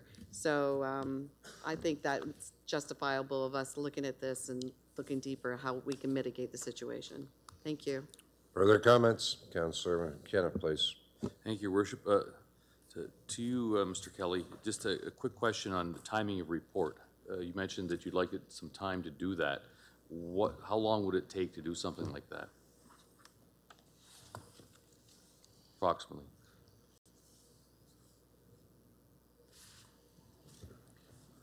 Thank you, Mayor Hope. We'd have to it really depends on the priority from council. If you would like something back in 4 to 6 weeks, we have to reprioritize our work. Other than that, we could try to target something, you know, in the October time period. So. And as well, what would it cost to change, if we voted tonight to change the speed limit? How much does it cost to change the signs, et cetera? Thank you, Mayor Hope. I'd have to look into that because sometimes changing speed limits is just not a matter of putting a 60 up instead of an 80 because we have to follow best practices. It could mean a change in location of the signs, et cetera. So we'd have to study that. The overall cost, if you exclude our time to put everything in, would be most likely minimal. I'm not entirely clear how. Is this along the entire route of the 8th line, the entire 8th line, or just a certain distance? And if so, what that distance is? So, you know, you're probably looking at under 20 grand, you know, for sure. So if we support the change in speed limit, you're going to have to reprioritize and put the signs up and do that. If we say go back and look at it, you're going to have to reprioritize and do either way. We've created additional work, but you're saying that this is potentially a suboptimal decision to get us where we need to be. That's correct, and we have many examples of something very similar to this within Chatham, within Mitchell's Bay, you name it, where we didn't put the time in and study it properly. And now my team, and I can tell you police services, spend a lot of time now trying to rectify the issues. So you make this decision tonight, it does drive additional staff time down the road because we have speed limits and stop signs that are not optimal. everybody disobeys it, and then Chief Khan spends his staff resources working on compliance when it's really safe. It's just that there were certain people who were concerned that, you know, they didn't like the speed. And it's a continual problem for us within Chatham-Kent. This is not the only request that I've had this year. We probably have at least one request a month where a resident would like a speed reduction. And I think a lot of them don't come through council, they come directly to my desk. So we could spend another if we defer this another 2 months, we could get the best decision as opposed to just 87. Yes, thank you. That's the opportunity I'm looking for. We may come back and say to reduce the speed, but I just don't, if my colleague was here from police, he would say it's not effective and it won't work. So that's my concern. I'd like to look at it creatively. Again, give me some time to look at it and try to come back with a solution that will work. Thank you. Councillor Bondi. Thanks. Thank you, Mayor Hope. Thomas, did you just say it would cost $20,000 to change the signs? Again, it's in that neighborhood. It depends on how many signs. I haven't studied this area at all. But, you know, you're looking at staff time as well, if you want to consider that. You know, for any sign that's out there, you know, for a new sign is in the $2,000 range for a completely new sign. Because we also have to spend time to determine where should that sign go, right? And it varies based on the speed limit, and we have best practices to follow. So we first have to study, then we have to make up the sign, then we have to install the sign. So it's in that range. They're like $2,000 for the wooden post with the sign that I drive by. Just you know, I'll have a new appreciation of these signs. Again, I'm talking about a fully burdened cost. So the material itself, like the time to figure out where the sign goes, and right, then you have to put in a sign that says 60 begins here, ahead 60. Right. Okay, well, I do have a new appreciation of these signs. Thank you. Councillor Solomon, please. I'll be very brief, Your Worship. I just threw you to Mr. Kelly. So if you do that, will it be an encompassing report so that I understand in the last couple of years, as you said, there's been a lot more traffic there because of 401 changes and now Charing Cross Road changes, and people have been shifted over and gone that way. The other thing we've done is we've put a light traffic signal in at Charing Cross that wasn't there before. And I'm not sure what trucks, whether it'd be nice to know whether there's an increase in truck traffic that now comes off and makes that bend right where Jordan's are and where Mr. Hendry is, where the church is, to get up to middle line and then go through the other way. That's not the optimum way to go. It's because it's down Drury Road and then to the Erio Road. I don't think we're talking simply about our contracted garbage trucks, but the hauling trucks from the Greater Toronto area who are bringing the garbage in, and that could cause an awful problem for these folks.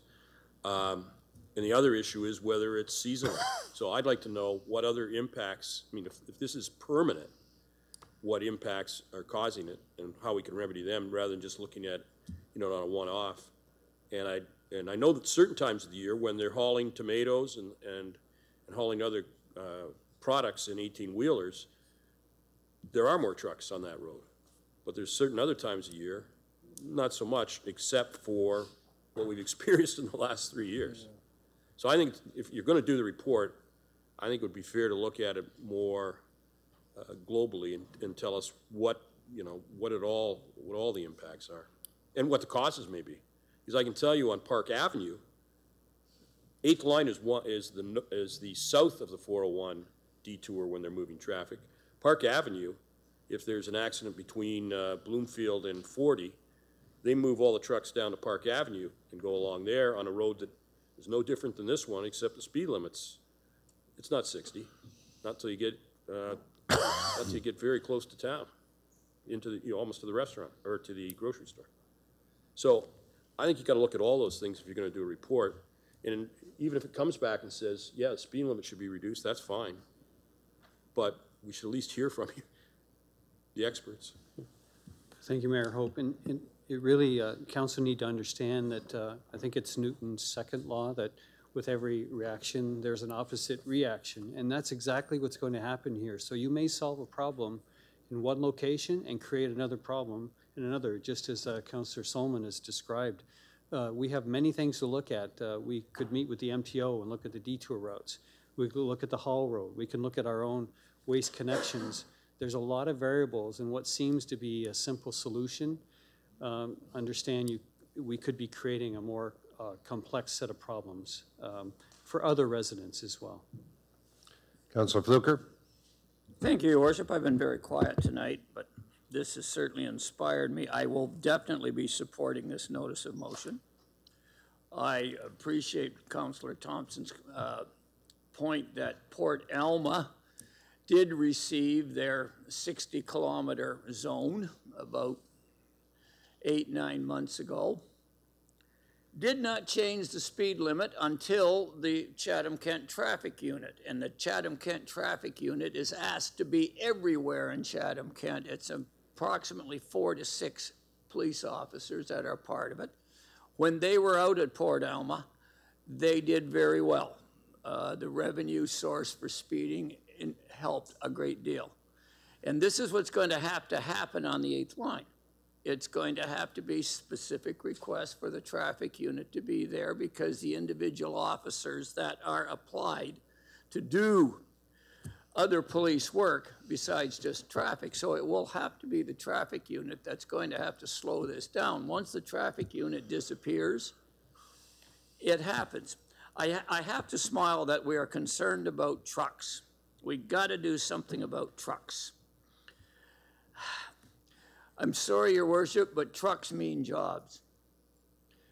And when I think of the concern in South Kent and North Kent about trucks, I think about Councillor Oche, about Tilbury and Wheatley right now, the Wheatley Town Line and Highway 2. We have 4 plants in Tilbury looking for workers right now. They can't get enough workers. I don't know if this is the case in Chatham. I don't know if this is the case in Blenheim. I don't know if this is the case in Ridgetown. But right now, we cannot find enough workers. And trucks are predominantly on the main drag of Tilbury and Wheatley. The fishing business right now is booming in Wheatley, and the trucks on the Wheatley Town Line, and I'm sure Councillor Oche and I both, hey, we got to do something to get these trucks off the road. Where they pick up the work, that's a job.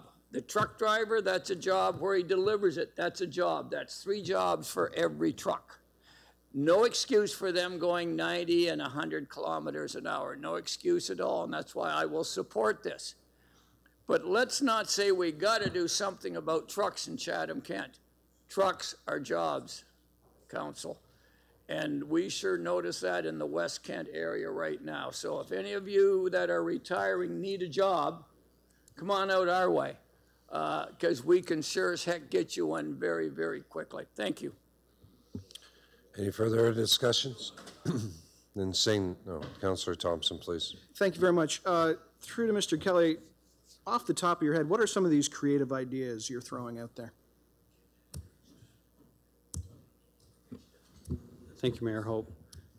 So when all of these haul routes and our waste connection routes, when they were established, they were done so with a certain set of assumptions in place. I'd like to go back and verify that those are still valid assumptions. We may suggest a change to the current routes. We may work with the MTO to look at a change in their routes. Those are some of the things that we're looking at. We do have the ability through design to slow traffic down, and that's much, much more effective than speed limits. That would be more expensive, but that's something that I would like to look at as well. So that's those so to are be some clear, of the you're ideas. suggesting we rework the entire 1,600 meters of middle line to deal with the traffic issue that would be solved by a couple of signs? Not middle, 8th line, pardon me. But what I just heard you say was that there's design measures we could take to deal with traffic. And I guess what I'm saying to you is that I know how this is going to go. I can imagine that in October, whenever we get a report come back, we have spent tens of thousands of dollars, and the recommendation is to do nothing. That's how it's going to go.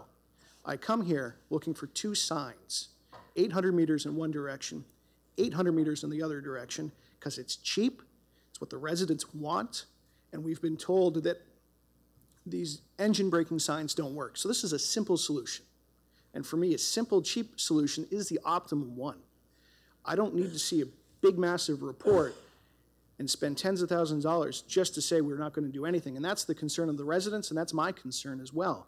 I reject the notion that speed limits are ignored and that's not a good reason to change them. If that were the case, we should abolish all of the speed limits.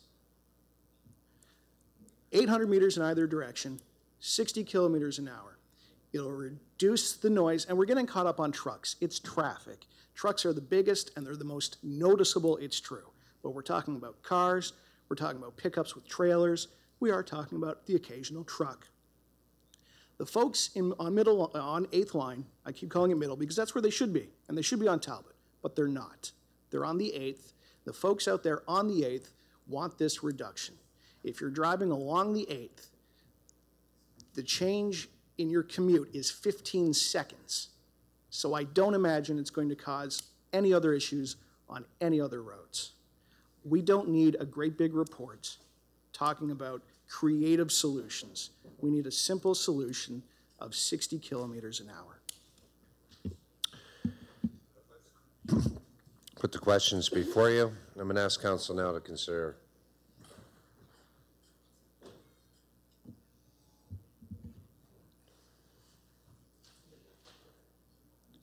To the clerk. Motion passes 13-5. Let's deal with the next item. Item 16C, motion by Councillor Wesley regarding operating criteria for the W. Darcy McEwen floodway. Councillor Wesley. Thank you, Your Worship.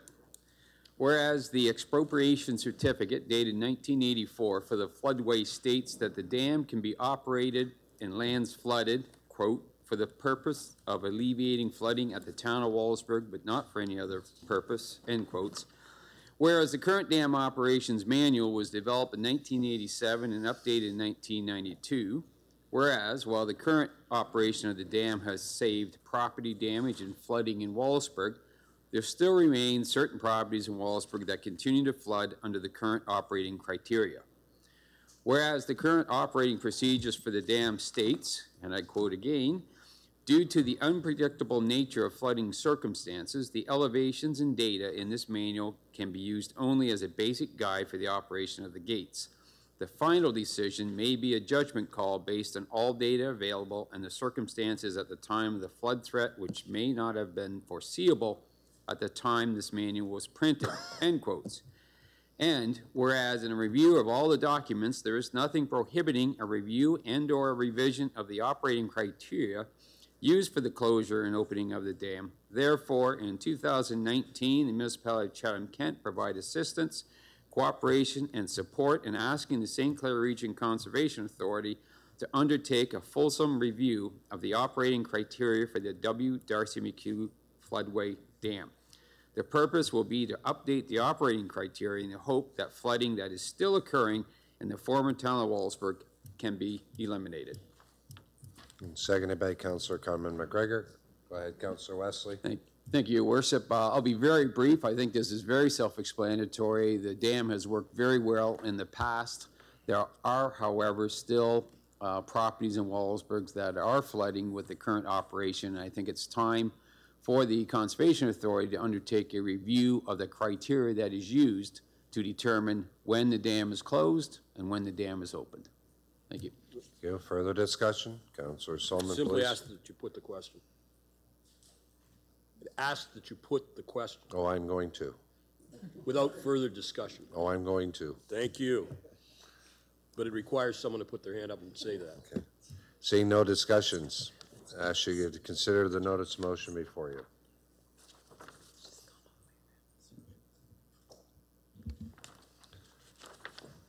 To the clerk. All votes are in. Motion passes 17-0. Next item on the community development. Let's deal with the first item. Item 17A, procedural bylaw amendments 2018. Councillor Brock McGregor, please. I'll move the recommendations. It's been moved by Councillor Brock McGregor, seconded by Councillor Robertson. Any comments or questions? Seeing none, I would ask you now to consider the recommendation now brought before you. I'll turn to the clerk.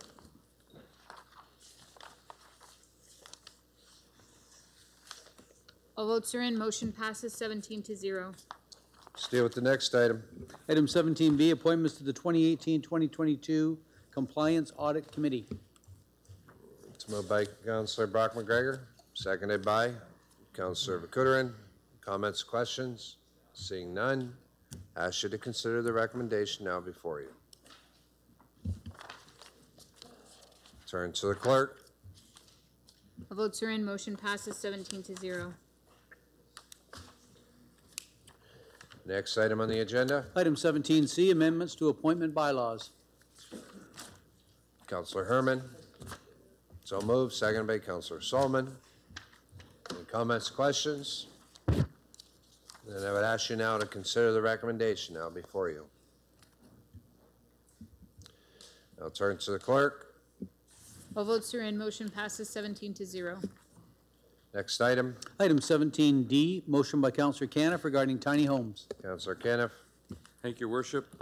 Whereas the tiny home movement is the architectural, sustainable, and social movement that advocates living simply in small homes, where there's not yet a specific definition, a tiny home is generally considered a smartly designed small residential building, usually under 500 square feet, which can either be permanent or portable on wheels. The lack of available affordable housing continues to be an issue in most municipalities in Canada. Costs of materials, land, and construction continue to increase, pushing the cost of new home ownership ever higher. Young adults entering the workforce and empty nesters leaving the workforce are facing costs that make home ownership difficult. The concept of tiny homes could expand available home ownership options and provide a practical and affordable solution for people in Chatham-Kent, where living space is not required to accommodate more than 1 or 2 people. Therefore, be it resolved that administration further investigate the pros and cons of potential tiny home development in Chatham-Kent and report back to Council in the fall of 2018. As part of the review, administration consider such aspects as private sector interest, zoning, current building code restrictions, other applicable laws, and both mobile and fixed foundation options. Seconder, Councillor Oche. Councillor Caniff. Yes, self-explanatory. Just looking to plan forward and make sure that this is coming to Chatham-Kent. We'd like to see it done properly. So plan for where they're going to be and what do we have to do to get ready for it. That's the motion. Thanks. Councillor Carmen McGregor, please. Thank you, and through the mayor, I just ask when they bring the report back. I had a discussion with somebody on these, and they were explaining to me, and I'm not sure that this is correct, but I would like it clarified that if they are on wheels and they're like a trailable unit, then they're not taxed, like they don't pay residential taxes, and as opposed to if they don't have a tongue. So I'd just like that clarification, and if we were to set these up, I'd like to know the difference of that. Thanks. Further comments, Councillor Thompson? In general, I'm very supportive. I would have maybe a question for planning. It was my understanding that tiny homes are in contradiction of the Ontario Building Code.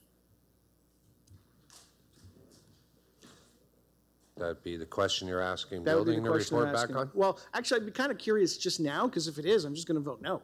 But if it's not, then I could see going forward. Bruce, would you like to comment? It just say, yeah.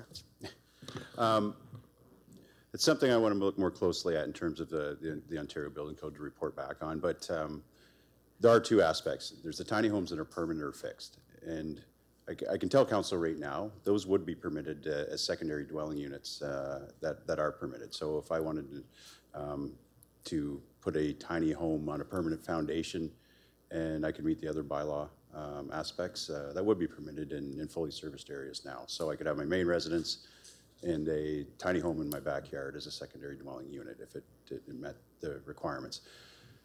However, we don't currently permit somebody to drop a tiny home if it were on wheels. Right now, in Ontario, they're considered RVs, is what it comes down to. So they're taxed like RVs, they're considered RVs. And that's one of the hurdles of the tiny home movement for mobile or homes on chassis.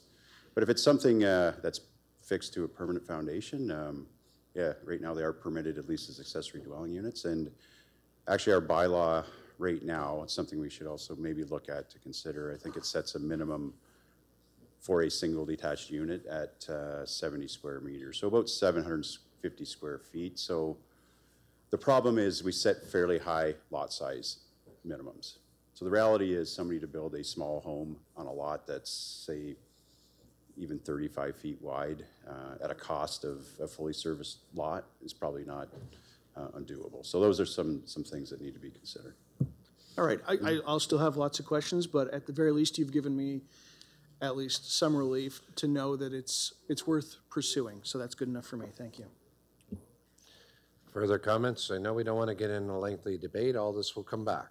Councilor Yeah, that's what I'm getting at. It's just a question for the report. When we look at these things, I guess actually the mayor and I were talking about this a couple months ago. Do people put these in water, like in marinas? I saw something online, which doesn't mean it's true, but yes, you know, people are like living in them, like in a marina. It's like a houseboat. I think that's part of the issue. That's more of a floating home. Like there are floating homes, Versus tiny especially home. versus tiny homes. Yeah. Okay, all right. You know where I'm going. Councilor Herman, please. Yeah, obviously I've talked to Bruce about this because this discussion came up through the age-friendly committee.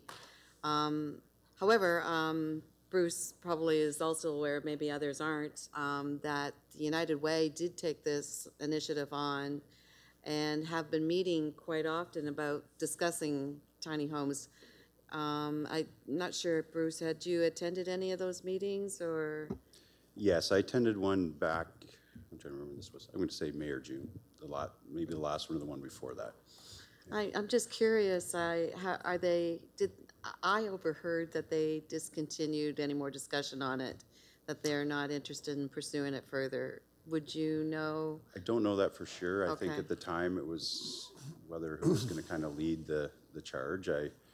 So I'm not sure what the United Way's final position was on going forward. Can Okay, and maybe, you know, we could get that answer. I just know that for the older population, it wasn't an interest of the group to go that route. It was more for the housing.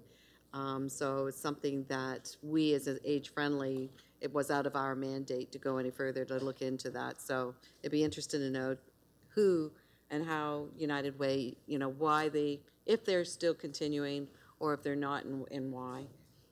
Thank you. Any further before I move back to Councilor Caniff? And seeing none, Councilor Caniff, closing remarks. Thank you, Worship. Yes, I can answer that question. United Way was certainly leading the charge in looking at the community, but what they basically concluded is it's not their mandate to lead that. So they really handed over the Prosperity Roundtable to say, what can we do collectively there and encourage that. So it's not they've given up on it. United Way very much encourages it. It's just a matter of, it's not their mandate to do that, so they pass it off. Thanks.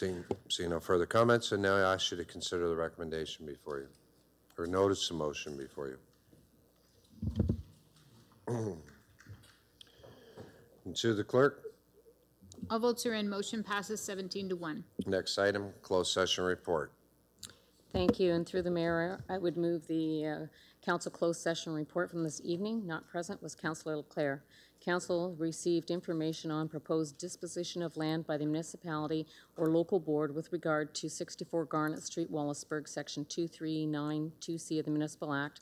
Councillors C. McGregor and Wesley declared a conflict of interest with this item. The following item was postponed to the next meeting: proposed acquisition of land by the municipality or local board with regard to Wallaceburg Southside Properties, Section 2392C of the Municipal Act. And the following item was removed from the agenda: litigation affecting the municipality and advice that is subject to solicitor-client privilege, including communications necessary for that purpose with regard to a building inspection file, Section 2392E and F of the Municipal Act. It's been moved by Councillor Carmen McGregor and a seconder to it, Councillor Pincinel. All those in favor? Oh, whoops, I got a getting ahead of myself. I'd ask you to indicate your intention.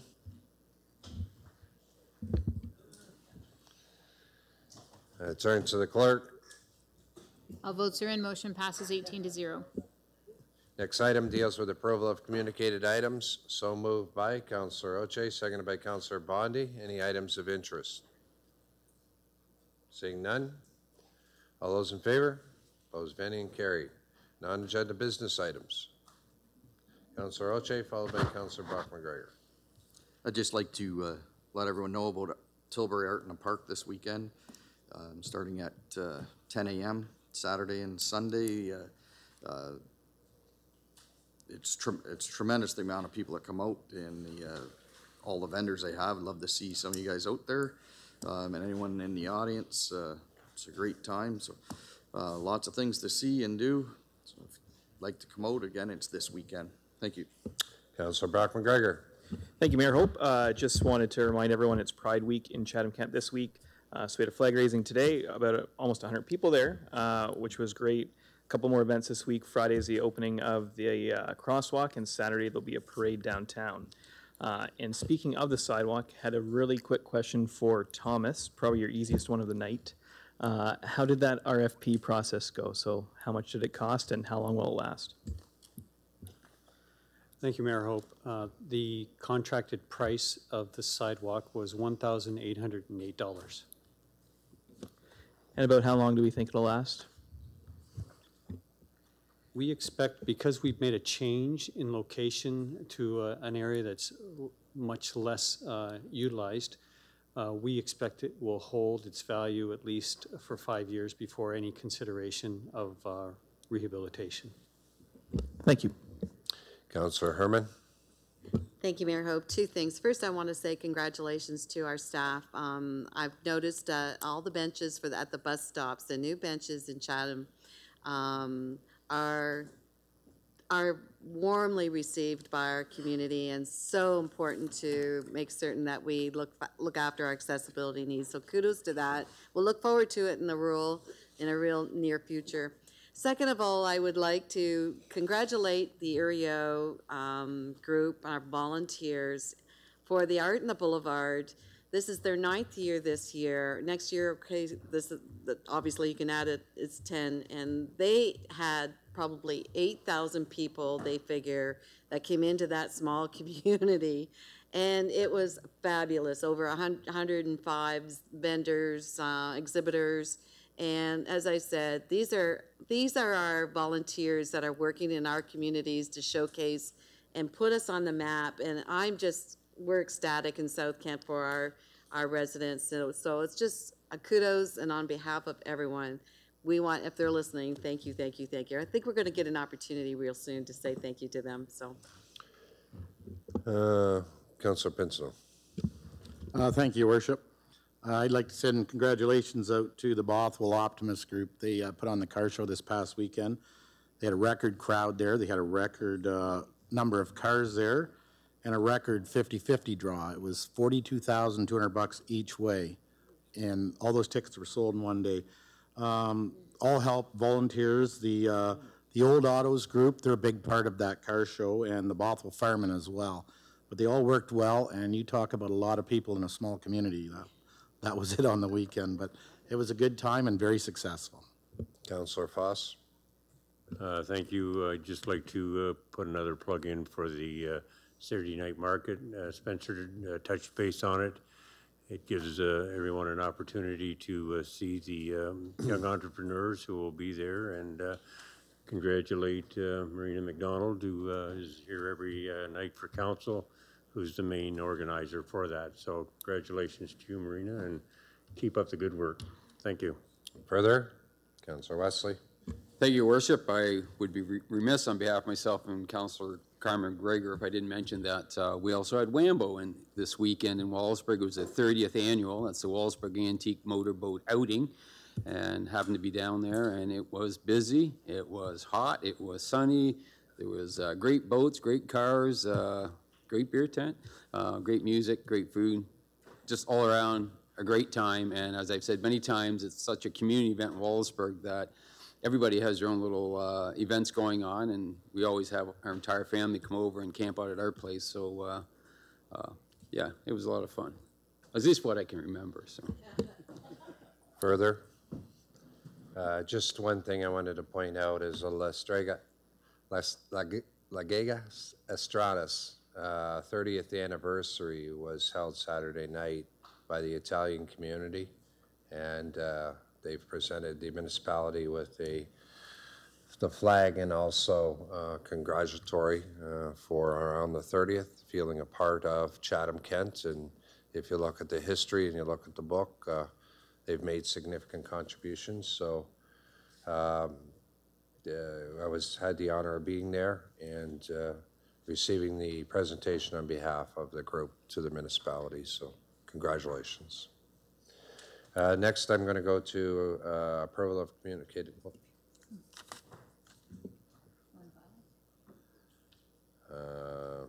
No, I was going to non-agenda business items.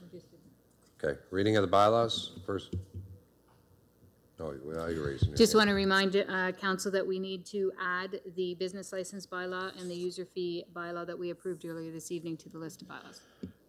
So council, so noted. You got 2 more bylaws that you added tonight that weren't on this list from the information reports. So moving first and second reading. So moved by Councillor Brock McGregor, seconded by Councillor Oche. Any comments or questions? Seeing none, all those in favor? Opposed, if any, and it's carried. Shall council go into committee? Third and final reading. So moved by Councillor Herman, seconded by Councillor Pinsno. All those in favor? Opposed, if any, and it's carried. And resolution of council. Councillor Carmen McGregor, please.